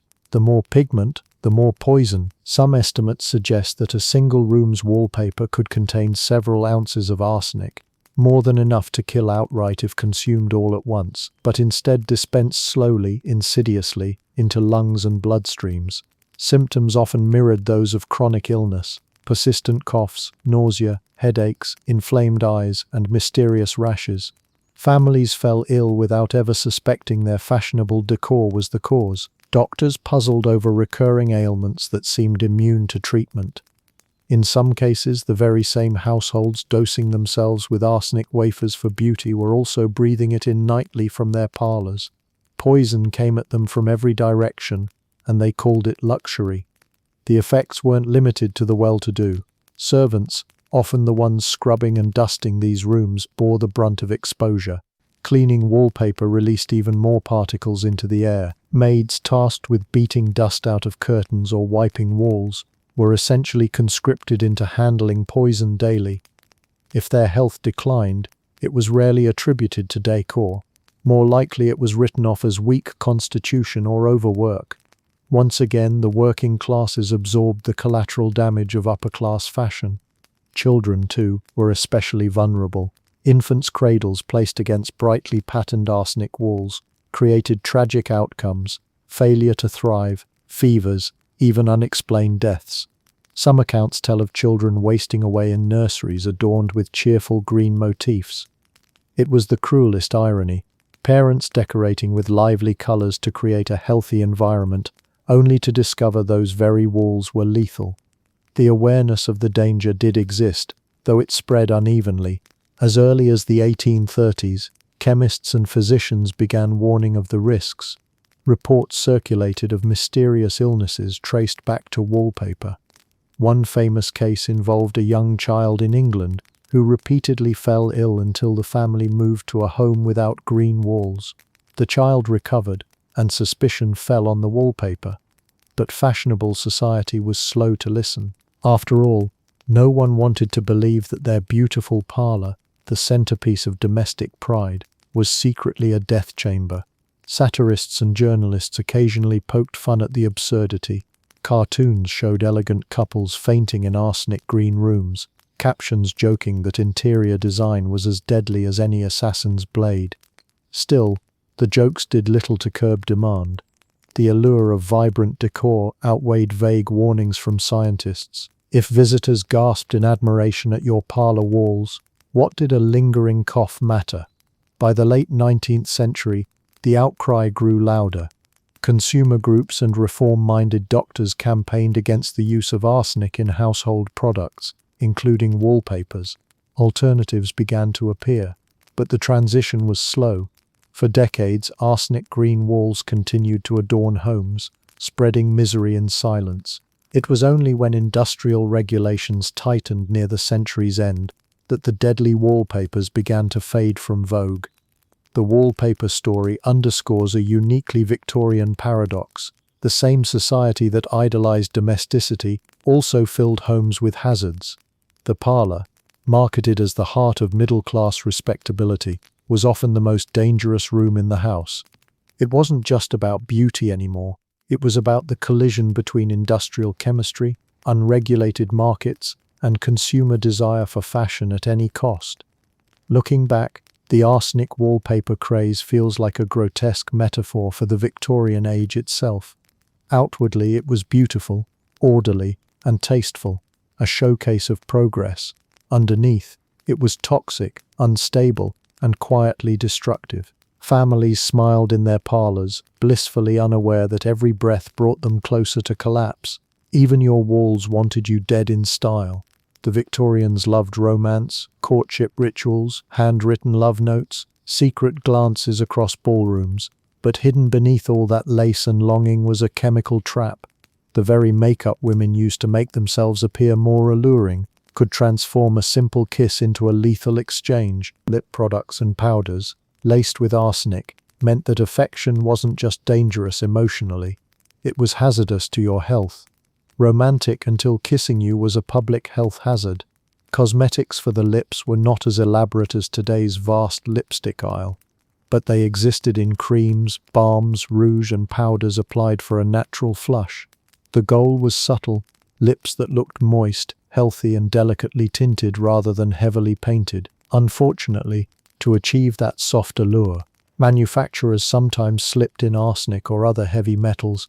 It added a smooth texture, enhanced staying power, and in the warped logic of the time, helped purify the skin. Victorians thought poison was not only chic but practical. The dangers were obvious but slow-moving. Women applying these products might notice irritation, tingling, or chapping. Over time, ulcers or sores could appear around the mouth, a bitter irony for those striving to perfect their smiles. But the hazard didn't end with the wearer. With each kiss, dab, or smudge on a teacup, trace amounts of arsenic transferred to others. Imagine leaning in for a gentle kiss only to walk away with poison on your lips, intimacy by way of slow death.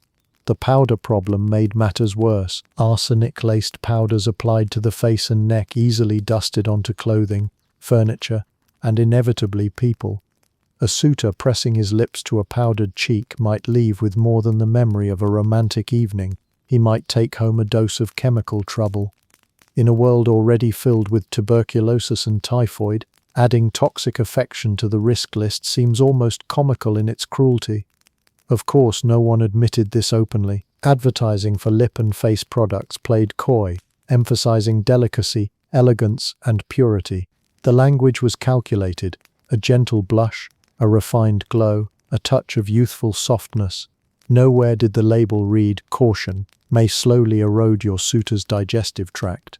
The idea that cosmetics could endanger not only the wearer but also anyone who touched her was not something manufacturers wanted to highlight. Society, however, whispered about it. Anecdotal tales circulated of men who kissed their sweethearts, and later suffered upset stomachs or skin irritation.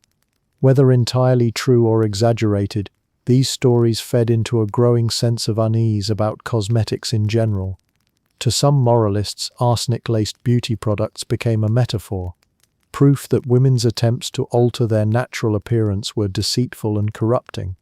If a kiss could literally poison you, wasn't that the perfect symbol of feminine vanity gone too far? This view dovetailed neatly with Victorian anxieties about female power. Women were often depicted as temptresses, their beauty dangerous, their allure a threat to men's moral and physical health. Toxic kisses gave these fears a disturbingly literal edge.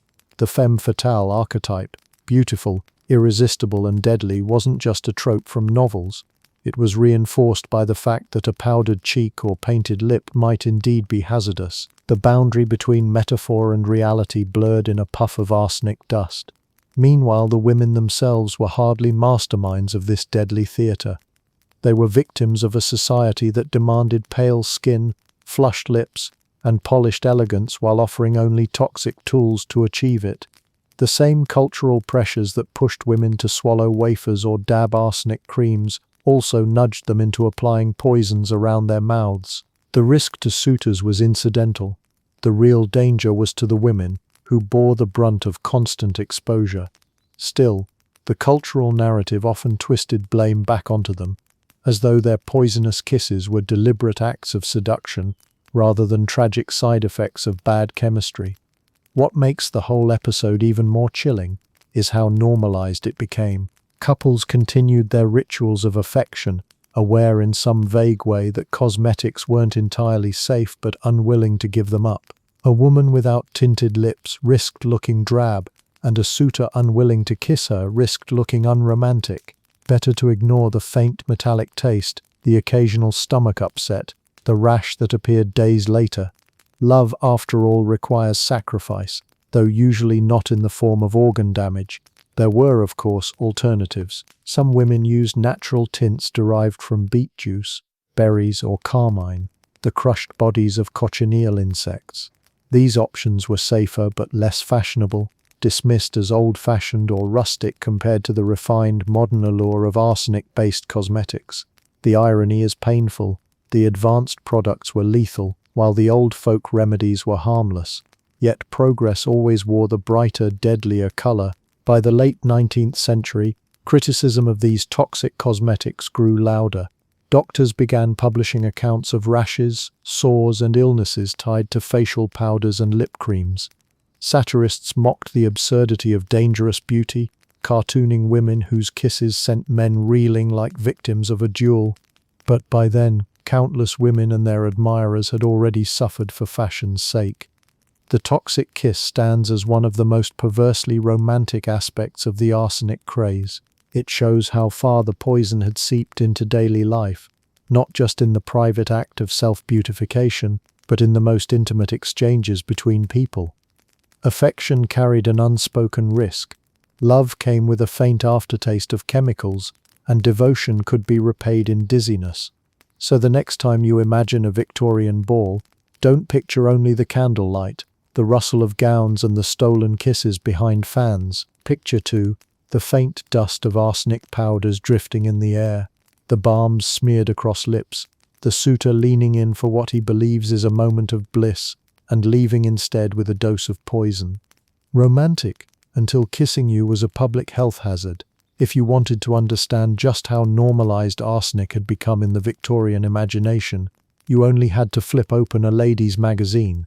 Wedged between embroidery patterns and etiquette tips were articles that read like recipes for disaster. The same pages that told women how to set a proper tea table or politely refuse a dance were also quietly suggesting they nibble poison in wafer form. Step 1. Eat poison. Step 2. Try not to die before the next issue. The 19th century was the golden age of advice columns. With literacy rates rising and print technology booming, periodicals multiplied. Magazines like The Queen, Godey's Lady's Book, and countless smaller regional papers catered to women hungry for guidance on how to navigate beauty, fashion, and propriety. These publications were part entertainment, part instruction manual, and part pressure cooker, reminding women at every turn that their appearance was both their social currency and their moral duty. Into this world of relentless suggestion marched the arsenic wafer. Ads disguised as advice appeared in neatly framed boxes, promising that a tiny daily dose would banish freckles, erase pimples, and leave the complexion as soft and white as alabaster. Editorial content sometimes blurred into advertorial, offering breezy commentary on the latest trends while nudging readers toward products conveniently available at the local chemist's shop. The line between impartial advice and paid promotion was about as clear as a Victorian London fog. What's striking is how shamelessly these recommendations downplayed the risks. Arsenic wasn't presented as poison, it was painted as refinement in tablet form. Writers would praise the scientifically prepared wafers that had been safely used by ladies of distinction for years. They emphasized discretion. Wafers were small, odorless, easy to consume without anyone knowing. In other words, not only would you improve your beauty, but you could do so without ever betraying the effort. To a Victorian woman, taught that natural beauty was ideal, but that perfection was demanded, this was the ultimate reassurance. The advice columns also weaponized insecurity with ruthless efficiency. Freckles were treated as mortal enemies, rough skin as a social handicap, and any deviation from pallor as a sign of neglect. Articles advised women that failing to maintain a spotless complexion risked social standing, marriage prospects, and even moral reputation. The unspoken message was clear. If you didn't eat your wafers, you weren't just plain, you were lazy, careless, maybe even a little suspect. For readers, the effect was suffocating. Each issue arrived like a reminder that beauty was a never-ending project, and that the tools for success were within reach, if only you had the willpower and the willingness to flirt with poison. The cycle was self-perpetuating. Women anxious about their looks consumed wafers, which caused health problems, which were then masked with powders which created more issues, leading to more advice columns prescribing more solutions. It was less self-improvement than a treadmill powered by anxiety. One of the darker ironies is how these magazines cloaked dangerous advice in the language of domesticity. Articles on arsenic wafers would appear alongside harmless recipes for sponge cake or instructions on how to darn socks. Poison became as normalized as pastry. A young woman flipping through her magazine could move seamlessly from planning dinner to planning her daily dose of arsenic without ever sensing the absurdity. The tone was matter-of-fact, as if wafers were just another ingredient in the recipe of respectable womanhood. Men, too, were indirectly implicated. While the columns were aimed at women, they often invoked male approval as the ultimate justification. Your husband will admire your clear skin, they suggested, or a pale complexion is the mark of a true lady, sure to win admiration. Beauty wasn't about self-expression. It was framed as a duty to please others, particularly men, and the advice was framed as though failing to comply was a kind of social crime. Critics did occasionally push back. Satirical papers like Punch lampooned the absurdity of women swallowing poison to look beautiful, poking fun at the gullibility encouraged by magazines. A cartoon might show a woman munching wafers while her husband keeled over, or an advice column reimagined as a death notice. But satire rarely outweighed the weight of repetition. For every joke, there were dozens of earnest articles instructing women to put their faith in the latest arsenic product. It's easy to condemn these publications, but their editors were tapping into a system much larger than themselves. Beauty advice was always a reflection of cultural pressures, and in Victorian England, paleness equaled virtue, class, and morality. The magazines didn't invent the obsession, they amplified it, monetized it, and distributed it to parlors across the empire. They became delivery vehicles for anxiety, packaging poison as etiquette. In hindsight, the absurdity borders on tragic comedy. Imagine a young woman reading her favorite magazine by lamplight, carefully folding the page with the latest recipe, then tearing out the wafer advertisement to tuck into her reticule. She's not just following advice, she's following a cultural script that told her beauty was life itself. The fact that the solution was arsenic only underscored the cruel bargain of the age. Risk death or risk irrelevance. Step 1. Eat poison. Step 2. Try not to die before the next issue. For the Victorian woman, it was just another day of following advice columns, the kind that demanded devotion, sacrifice, and occasionally your pulse.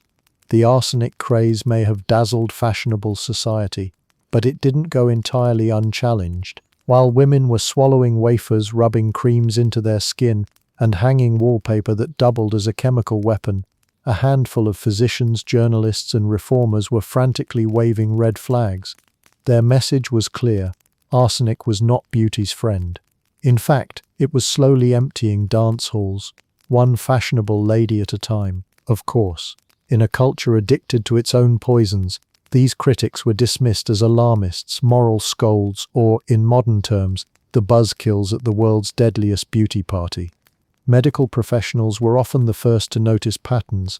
Doctors treating patients for mysterious stomach complaints, skin lesions, or chronic fatigue began to connect the dots. Case studies appeared in medical journals, noting that symptoms of poisoning corresponded suspiciously with arsenic-based cosmetics. A woman might arrive pale, trembling, and weak, exactly the delicate look admired in polite society. To the trained eye, though, she wasn't a beauty ideal but a slow-motion medical emergency. Some doctors warned bluntly that beauty wafers were lethal, arguing that the small doses did not stay harmless but accumulated in the body like drops in a poisoned well. Journalists took up the cause, often with flair. Investigative writers exposed the hidden dangers of arsenic-laced wallpapers, candies, and cosmetics. Newspapers published stories of families sickened in their green-painted parlors, or of young women whose quest for alabaster skin ended in coffins lined with lace. Satirical weeklies like Punch mocked the absurdity of marketing poison as self-improvement. One cartoon depicted fashionable ladies lined up at a chemist's shop under a sign that read, "Guaranteed to kill quickly or slowly as desired." The humor was biting, but the warnings were real. Still, these critics faced an uphill battle. The beauty industry of the 19th century had already mastered the art of drowning science in marketing. For every physician warning that arsenic wafers would rot your insides, there were 3 advertisements claiming they were endorsed by experts and perfectly safe. Consumers often trusted the glossy promises over the somber cautions. After all, who wants to hear that their favorite beauty routine is a one-way ticket to gastric failure? Part of the problem was cultural inertia. Beauty ideals had moral weight in Victorian society, and pale skin was still seen as purity incarnate. When critics argued that arsenic was dangerous, they weren't just attacking a product, they were challenging the social order that demanded women look fragile, ghostly, and untouched by the sun. To reject arsenic wafers was to risk freckles, blemishes, and the social suspicion that came with them. Against that backdrop, critics sounded less like saviors and more like obstacles to desirability. Yet some critics persisted with remarkable bravery. A few doctors made arsenic their personal crusade, conducting experiments to prove its toxicity. They tested wallpapers, powders, and tonics, then published shocking results showing how readily poison seeped into the air, skin, and bloodstream. Reform-minded chemists campaigned for labels and regulations, pushing governments to restrict sales.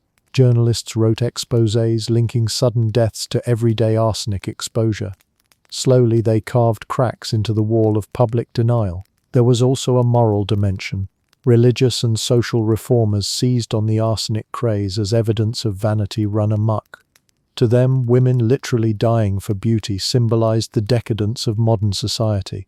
Sermons condemned arsenic use not only as unhealthy, but as sinful, the ultimate example of sacrificing spiritual well-being for worldly appearance. These critiques often carried their own bias, focusing less on health and more on policing women's behavior. Still, they added to the chorus of skepticism. Public opinion, however, rarely shifts overnight. The fashionable classes often laughed off the warnings, treating critics as melodramatic. Oh yes, arsenic is dangerous, they might say, but only in large amounts. Others argued that if a little discomfort came with beauty, wasn't that simply the price of refinement? In a society where corsets could rearrange your ribcage and fainting couches were a household necessity, what was a little poison among friends? The skeptics nonetheless laid the groundwork for change. Their articles, medical reports, and campaigns planted seeds of doubt.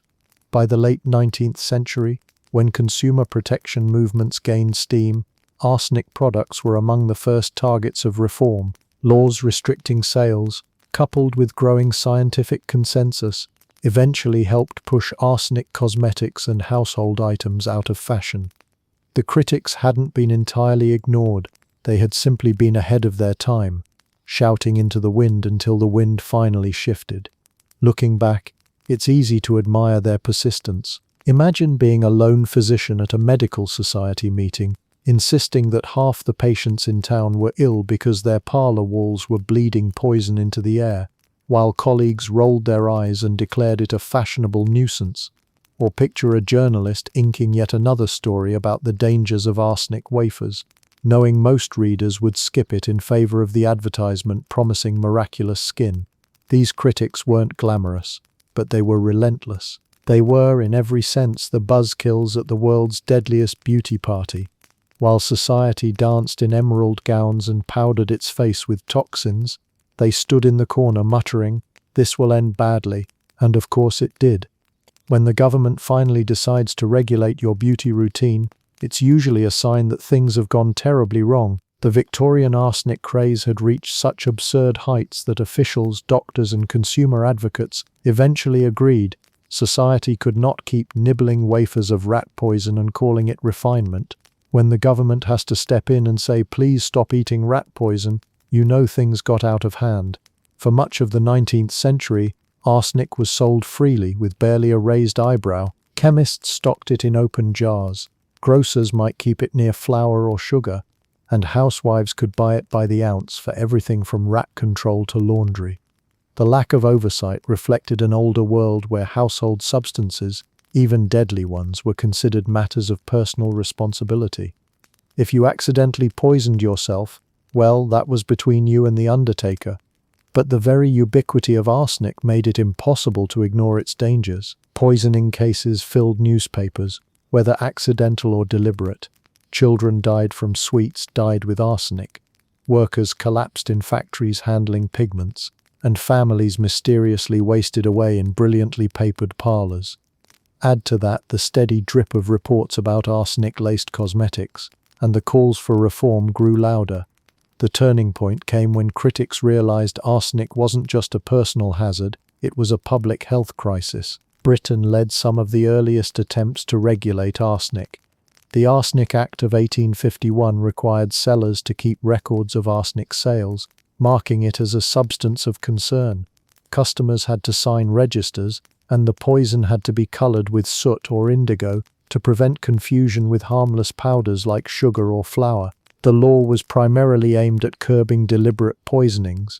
Arsenic was, after all, nicknamed inheritance powder for its popularity in murder cases, but it also signaled the first crack in the wall of free market poison.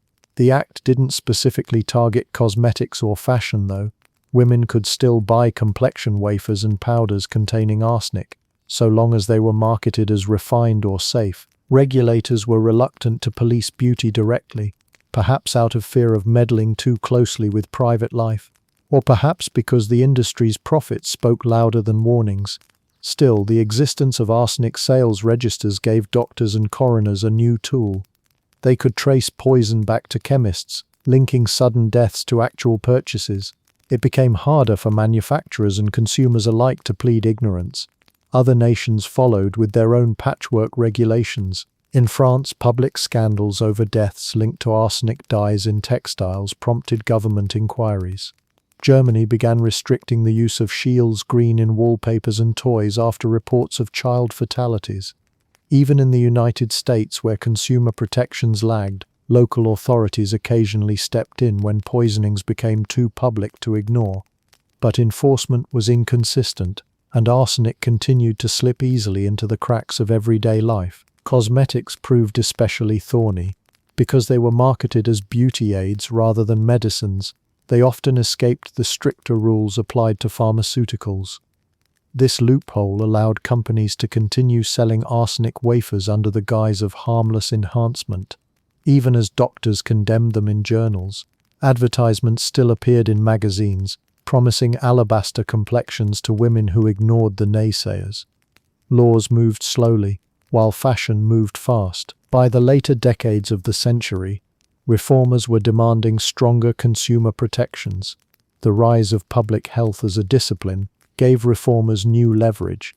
Instead of framing arsenic use as an issue of individual responsibility, they framed it as a social danger.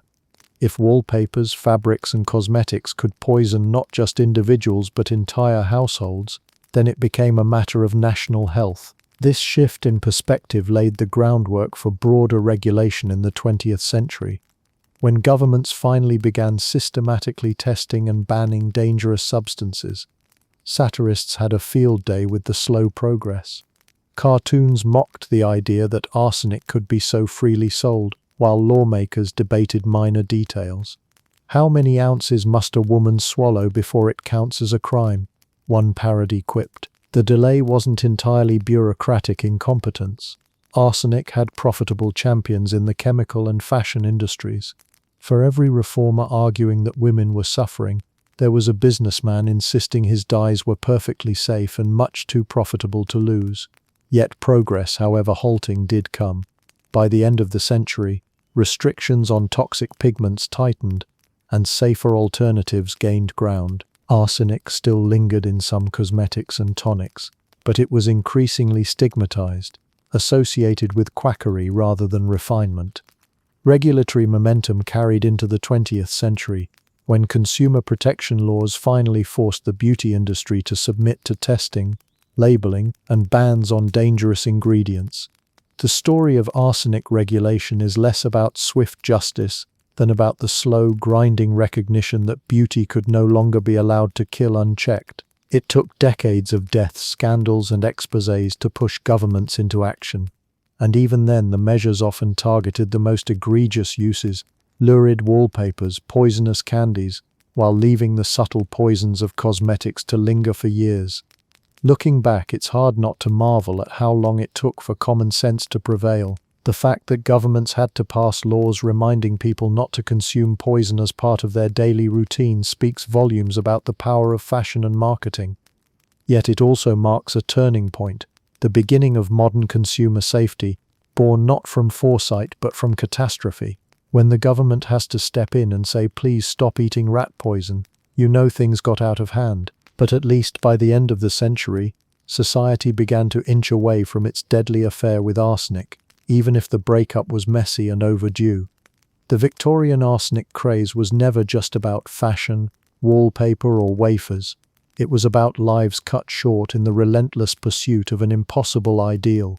For all the advertisements promising alabaster skin and angelic refinement, the fine print of history is littered with obituaries. Women, and sometimes men, didn't just get sick from arsenic beauty products, they died from them. Cause of death: overdosed on pretty. Newspapers of the period occasionally published grim little stories that punctured the glossy ads in women's magazines. One report told of a young woman in Lancashire, admired for her pale complexion, who suddenly collapsed after weeks of using complexion wafers.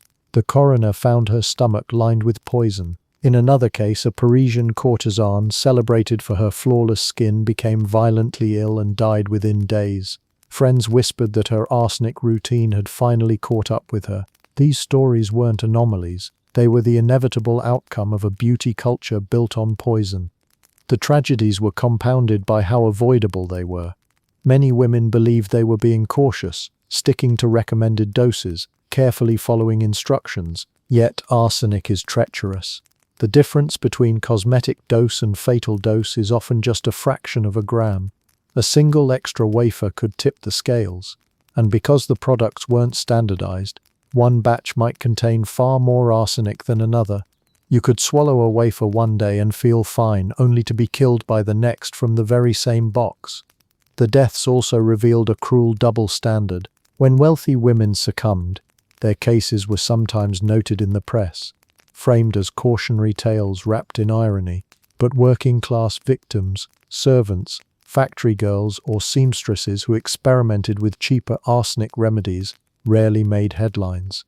Their deaths were filed away as illness or fever, their struggles lost in the noise of everyday Victorian hardship. The fatal consequences of beauty were thus both public and invisible, whispered about in drawing rooms but seldom addressed directly.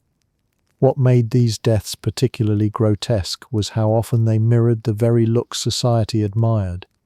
The symptoms of chronic arsenic poisoning, extreme pallor, thinness, frailty, could be mistaken for beauty itself. A woman wasting away might be praised for her delicate refinement until the day she didn't get out of bed again. In death, she was almost canonized. Her ghostly appearance turned into a tragic form of perfection. It was as if society applauded the results of arsenic use right up to the coffin lid. Coroners and doctors occasionally tried to sound alarms by documenting these cases in medical journals. Reports described women with corroded stomach linings, livers mottled with toxins, and hair laced with arsenic deposits. Some were found to have taken wafers for months or even years, convinced by advertisements that their beauty depended on it. These accounts were clinical, but between the lines you can sense the frustration. These were deaths by vanity, deaths sold by the ounce at the local chemist. Family testimonies make the picture even darker. Letters and anecdotes tell of husbands baffled by their wives' sudden declines, of parents mourning daughters who had seemed perfectly healthy until they embraced the wafer craze. Inquests sometimes revealed boxes of beauty wafers tucked into dressing tables, grim evidence of the invisible culprit. The poison wasn't lurking in shadowy alleyways or sinister concoctions brewed by villains. It was sitting in respectable households, sold with smiling endorsements. Not every death was quick.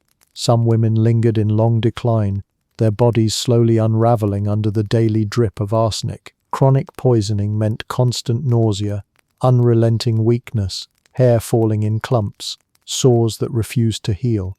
Families often misinterpreted these symptoms as evidence of tuberculosis or nervous disorders. In truth, the culprit was sitting in a dainty pillbox beside the mirror. Beauty, it turned out, was a drawn-out kind of suicide. The saddest part of these stories is how little they altered public behavior. For every documented death, there were thousands of women still buying wafers, still convinced they could beat the odds. The occasional news item about an arsenic fatality might spark a few weeks of gossip, but soon the fashion cycle moved on, and the wafer boxes kept selling. People shook their heads, whispered tragic, and then reapplied their powders. This isn't to say deaths had no impact. Over time, the accumulation of cases added weight to reform movements. Skeptical doctors used them as ammunition in campaigns for stricter regulations. Journalists exposed the contradictions of an age that romanticized fragile beauty even as it buried its victims. Slowly, awareness grew, but the transition was glacial, and many lives were sacrificed before the message finally stuck. Looking back, the documented deaths serve as stark reminders of the costs of unchecked vanity markets.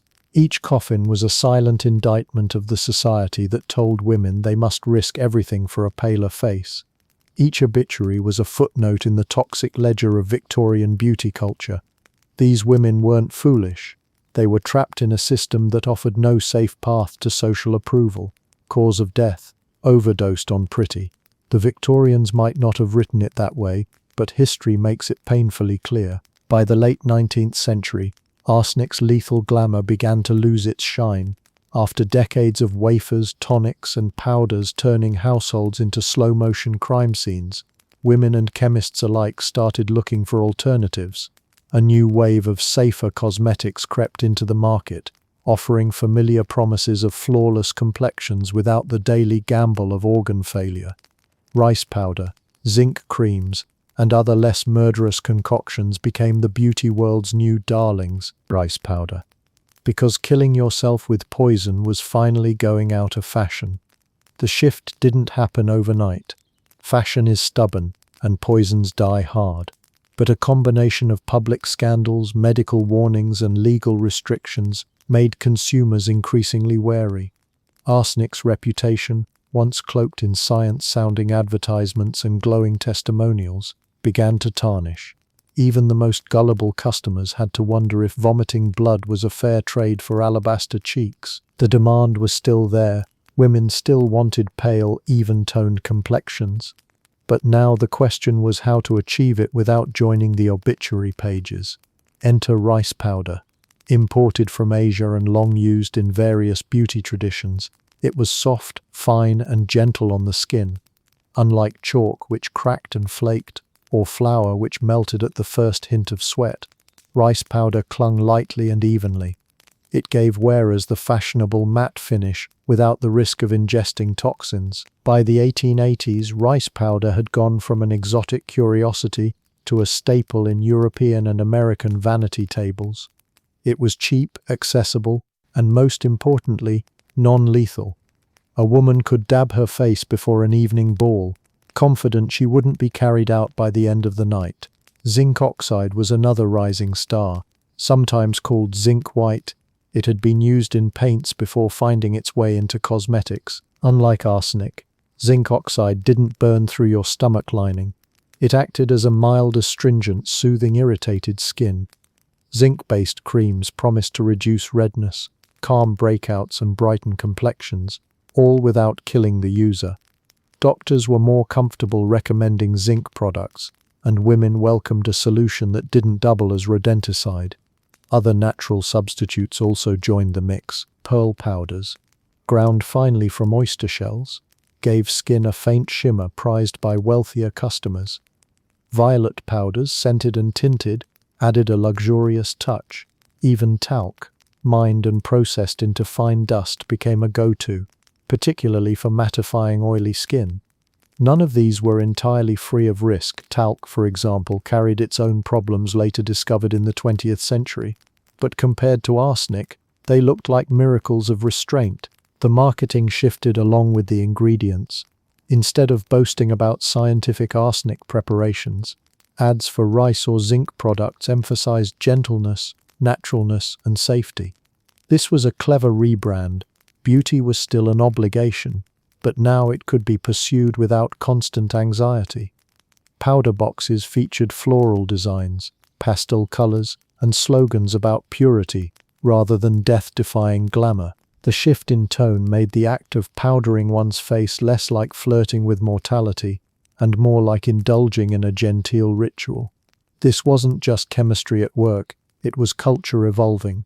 By the fin de siècle, health and hygiene had become more closely linked to beauty ideals. Pale skin was still fashionable, but fragility itself was less romanticized than before.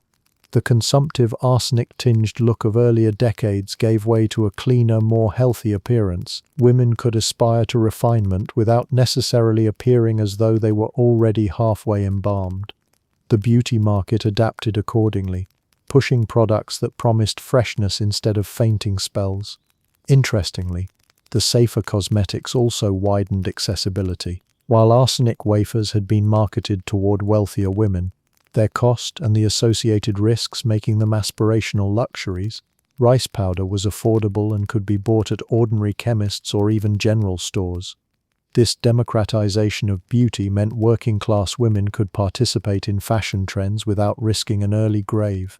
Pale cheeks were no longer a death sentence or an exclusive privilege, they were just a dab of powder away. Of course, manufacturers didn't abandon all trickery. Just because the powders were safer didn't mean the marketing was more honest. Companies claimed their products would erase freckles, smooth wrinkles, and stop time itself. Advice columns continued to reinforce the idea that a woman's worth was tied to her complexion. The tools had changed, but the pressure remained. Still, compared to arsenic, the new products represented a genuine improvement. Lies without lethal consequences was a step in the right direction. The shift also highlights the slow rise of consumer activism. Reformers and early public health advocates had been hammering at arsenic for decades, and their warnings finally began to resonate. As safer cosmetics gained ground, women had real choices, a chance to meet beauty standards without poisoning themselves. It wasn't liberation, but it was survival. Looking back, the transition to rice, zinc, and talc powders feels like a cultural sigh of relief. Society didn't abandon toxic ideals, but at least it abandoned the most literal toxins. Women could still be judged by the pallor of their skin, but they no longer had to fear that one careless kiss or extra wafer would push them over the edge. Beauty was still a battlefield, but the weapons were no longer quite so lethal. Rice powder. Because killing yourself with poison was finally going out of fashion. The arsenic beauty craze didn't just leave pale corpses and empty wafer boxes in its wake. It also left a cultural scar. By the closing decades of the Victorian era, society was starting to wise up. The glamorous advertisements that once promised alabaster skin now looked suspiciously like death warrants in disguise. Consumers, once eager to swallow anything branded as refined or scientifically prepared, began to develop something new: skepticism.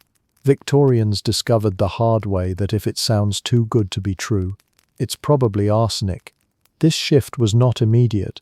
Habits die hard, especially when reinforced by relentless beauty standards, but the repeated reports of mysterious illnesses, sudden deaths, and lawsuits tied to arsenic products planted seeds of doubt. Families who lost daughters to nervous collapse began whispering about the wafers on her dressing table.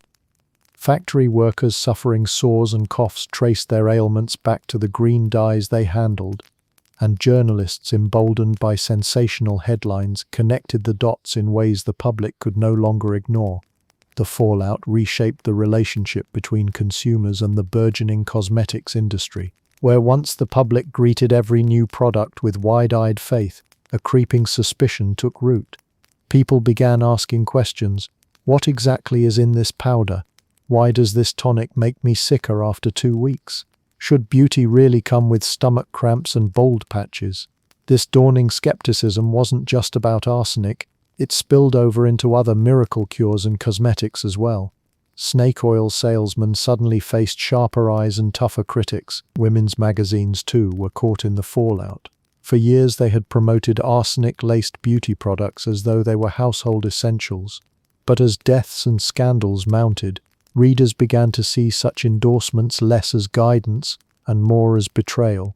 A generation of women realized they had been duped by the very publications they trusted. This erosion of faith left a mark on the reputation of beauty advice columns, turning some women toward more natural remedies like rice powder or herbal tonics, and making them less willing to swallow whatever their favorite magazine advertised. The distrust extended to doctors as well. After all, many physicians had recommended arsenic tonics or defended wafers as safe in controlled doses.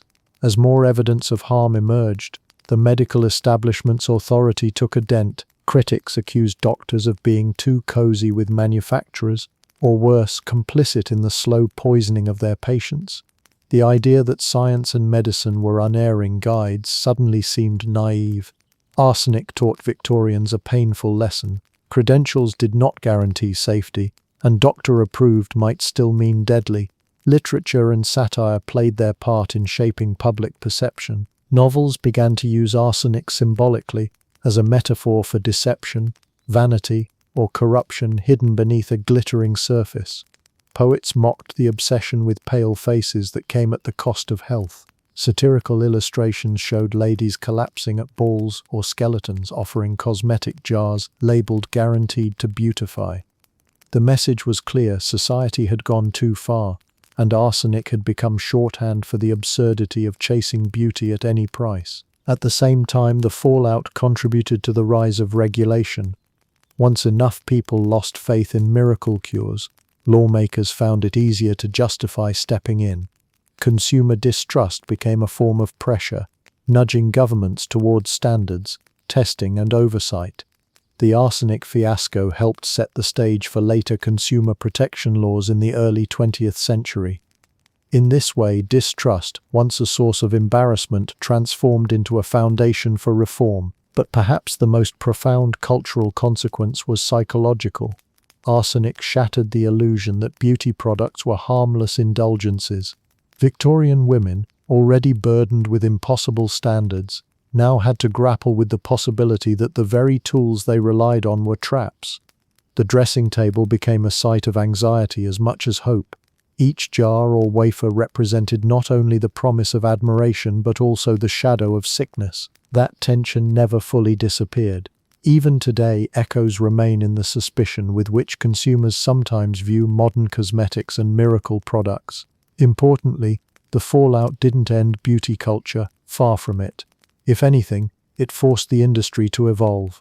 Marketers pivoted from emphasizing scientific arsenic to highlighting natural and safe alternatives. Rice powder, zinc creams, and talc didn't just succeed because they worked.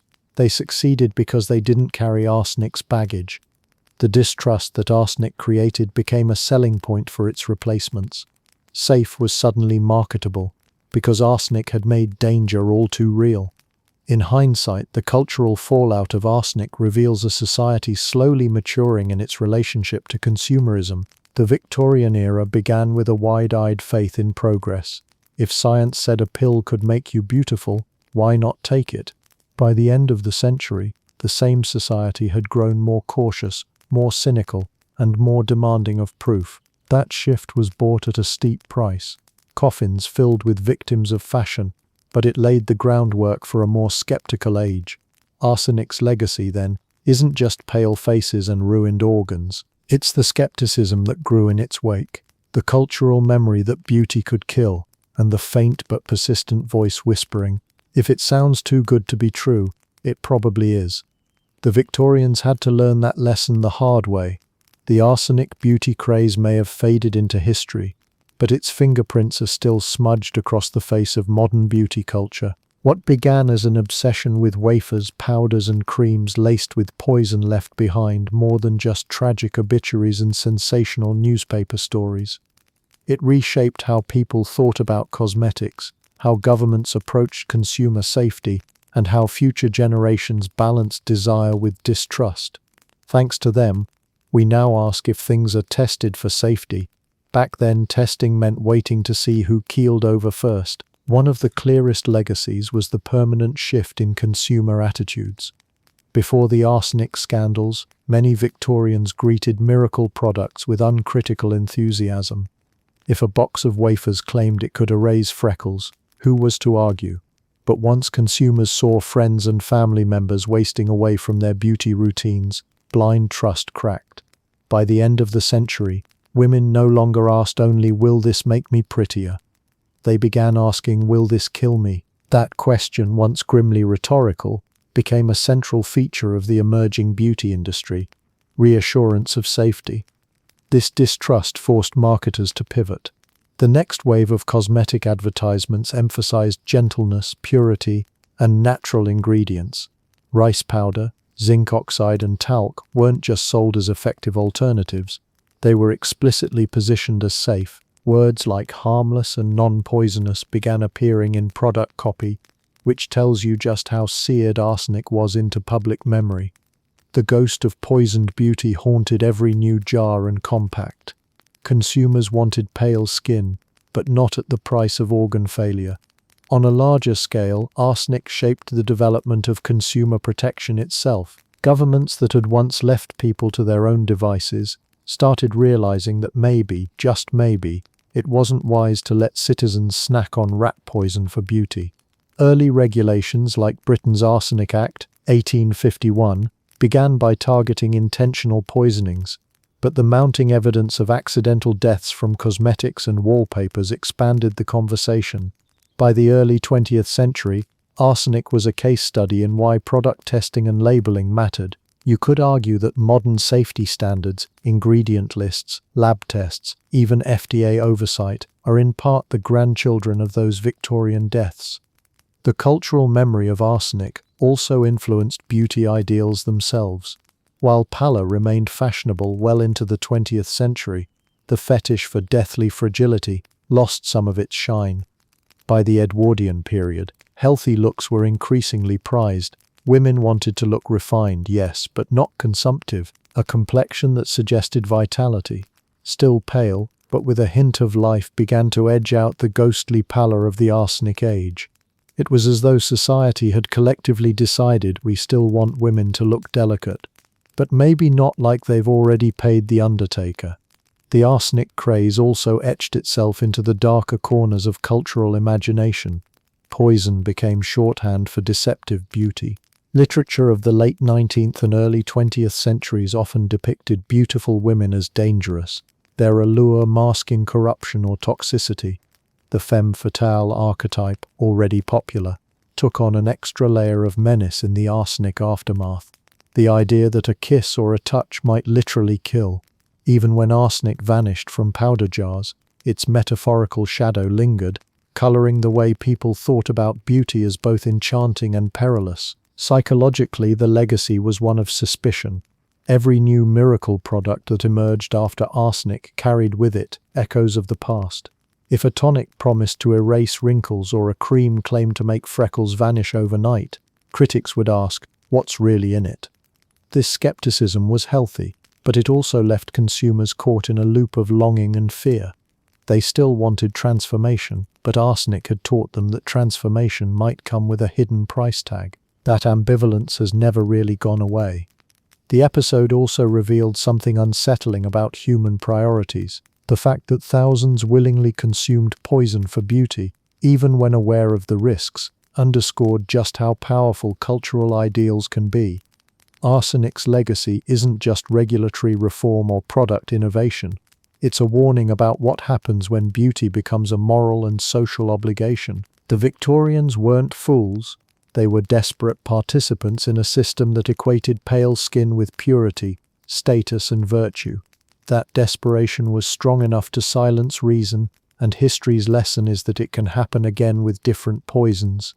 Today, we laugh at the absurdity of arsenic wafers while lining our shelves with serums, tonics, and miracle creams that make suspiciously grand promises. Modern beauty culture may not involve rat poison, but it still pushes the boundary between aspiration and exploitation. Every time consumers demand to know whether a product is tested for safety, they are echoing the ghosts of Victorian women who never had that luxury. Arsenic, in its way, taught us to be wary, to insist that beauty not come with a body count. In the end, the arsenic craze left behind more than fashion fatalities. It reshaped beauty standards, redirected marketing strategies, fueled early public health reforms, and carved a permanent place in cultural memory. It remains both a cautionary tale and a morbidly fascinating episode in the history of vanity. Arsenic taught the world that beauty could kill, but also that awareness could change the rules of the game. Thanks to them, we now ask if things are tested for safety. Back then, testing meant waiting to see who keeled over first. And in that grim, unintentional sacrifice, modern beauty got its first shaky foothold on safer ground. The story of the Victorian arsenic craze isn't just a historical oddity. It's a mirror. Strip away the corsets, gas lamps, and lace parasols, and what you find is a timeless truth. People will go to astonishing, and often absurd lengths to achieve beauty, even if it means suffering in the process.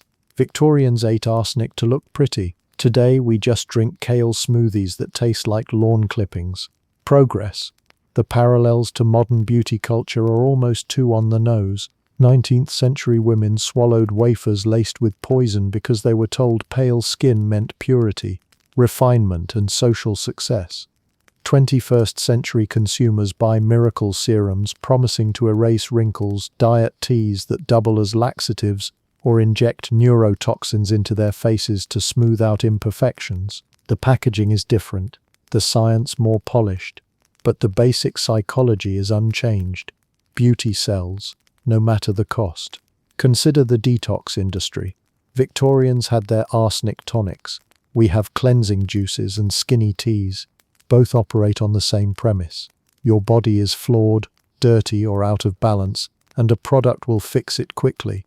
Victorian wafers promise to purify the skin and banish blemishes. Modern detox drinks promise to flush toxins and banish bloat. The irony, of course, is that in both cases the real toxin is in the product itself, whether it's arsenic then or diuretic-filled teas now. Then there's the obsession with slimness. In the 19th century, arsenic pills were marketed as appetite suppressants, guaranteeing a dainty waistline. Today, fad diets and dangerous supplements thrive on the same cultural pressure. Swap the arsenic wafer for an unregulated weight loss pill bought online, and you're looking at the same willingness to gamble health for aesthetics. The slogans may have changed, but the desperation they prey on has not. Even cosmetics echo the arsenic legacy. The Victorians powdered their faces white with chemicals that could kill them. Modern consumers smear on products filled with parabens, phthalates, or questionable additives. The difference is that today we have regulations, labeling laws, and watchdog organizations, yet scandals still emerge.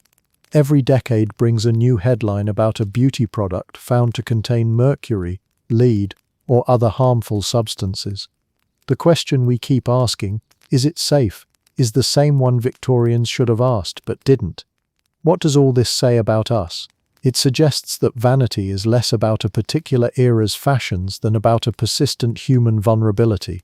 We crave transformation, shortcuts, and social approval.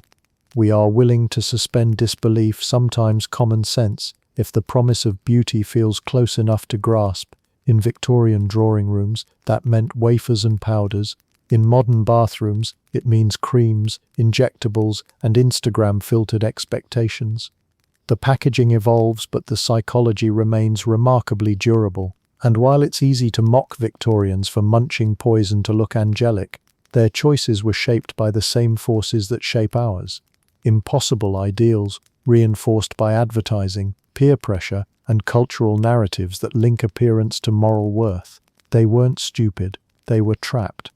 Just like many people today are trapped by beauty fads that demand conformity at any cost, financial, emotional, or physical. The legacy of arsenic beauty is twofold. It's a cautionary tale about how far people will go, and it's a reminder that skepticism is a survival skill. Out of their mistakes came consumer protection laws, product testing, and a cultural wariness toward miracle cures.